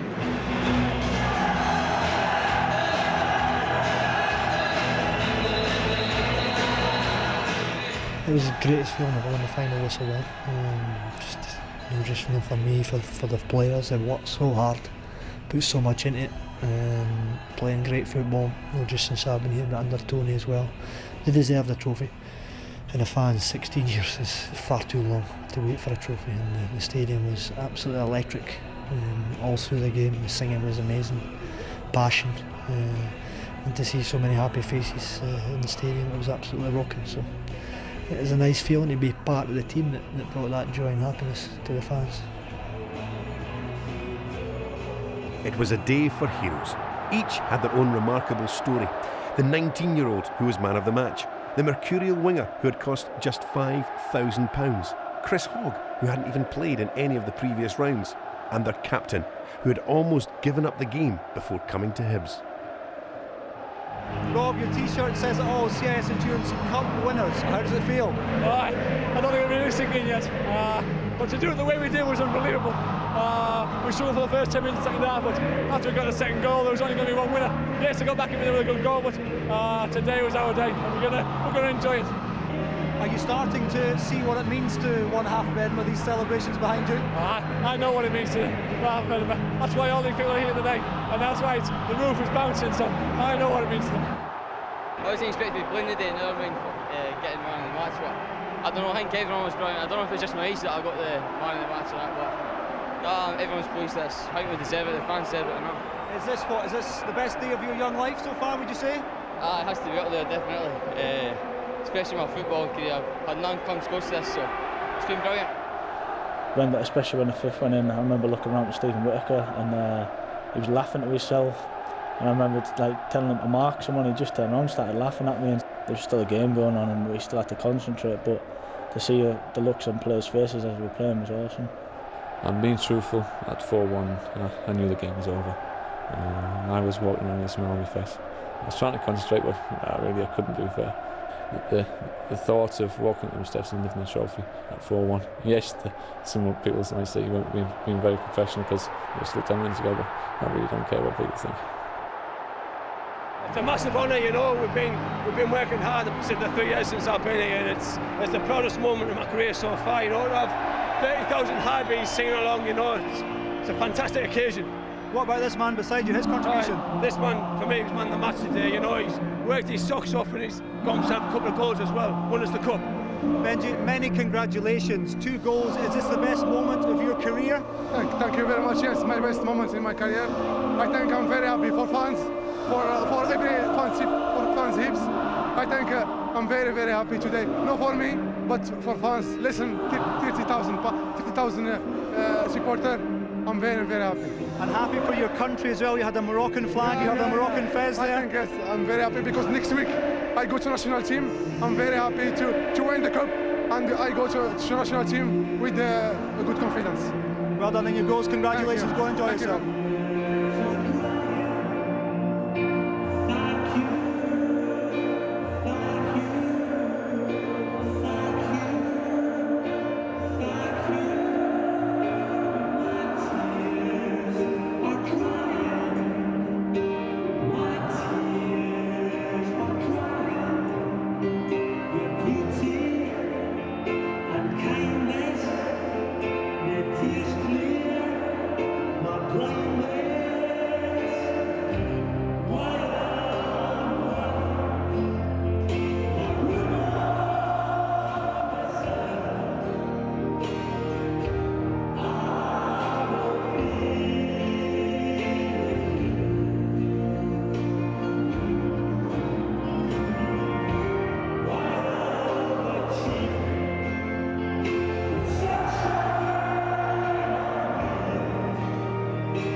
It was a poignant moment for John Collins. His father had passed away in January. He never got to see his son lift a trophy as manager. Well, he missed it, but he was there anyway. I'm sure I felt he was there anyway. He would have loved that. He'd have loved the singing. My dad loved the sing song and celebration. He would have enjoyed the after-match party and singing and dancing. That would have set him off.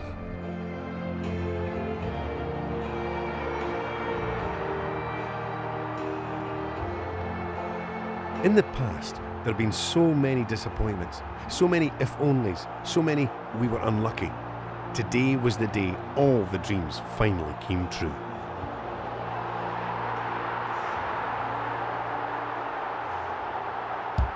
After Hampden, the party really kicked off. A high-speed police escort took the team bus along the packed M8 towards a civic reception in their honour at the City Chambers.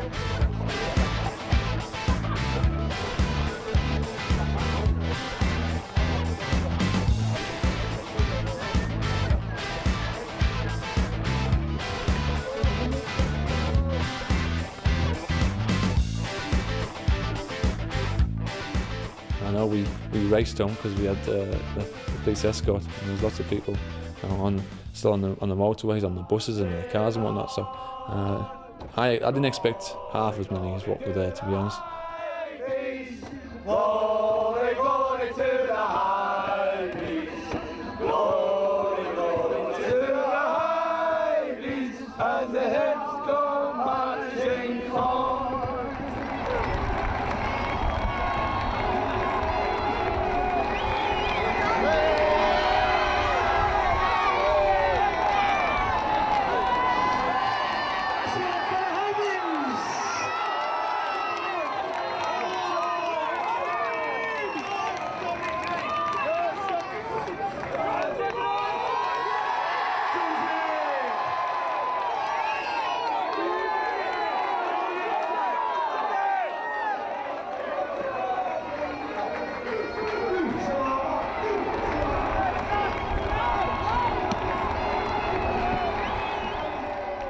As the Hibs flag flew proudly over the City Chambers, the team and the Provost had just enough time to pose for photographs and, of course, do a wee dance with the Hibs piper before they boarded the open-top bus for the victory parade through the streets of the capital and back to their home in Leith.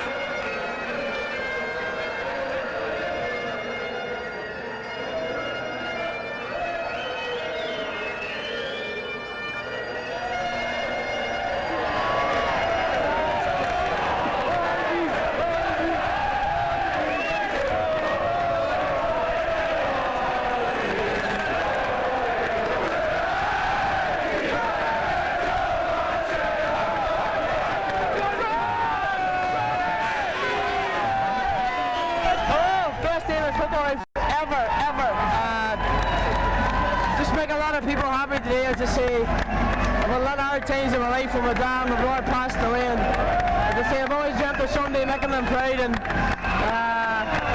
this has to be the biggest thing I've ever done in my life, you know what I mean? I really feel like they're looking down from heaven on me tonight, and I can do no more and I can say no more. That's been fantastic. It started, we got on Princess Street and it started getting bigger and bigger.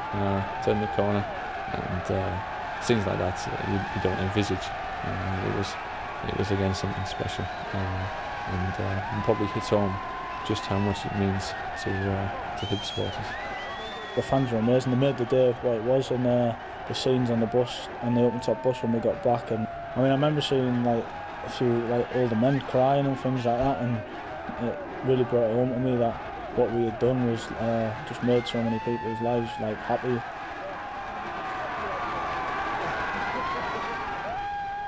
As the bus rolled through the city, the crowds just got bigger and bigger.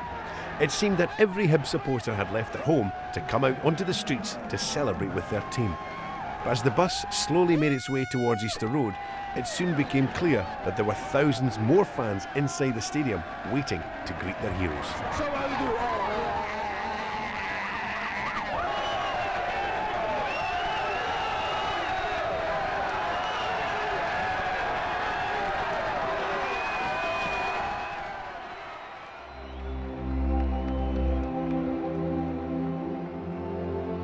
That day has already gone into the history books as one of the club's greatest achievements. It had all the emotion and joy that everyone associated with Hibs had been waiting so long for. For every one of the thousands of faithful supporters who turned out that day for their club, those memories will live with them for the rest of their lives.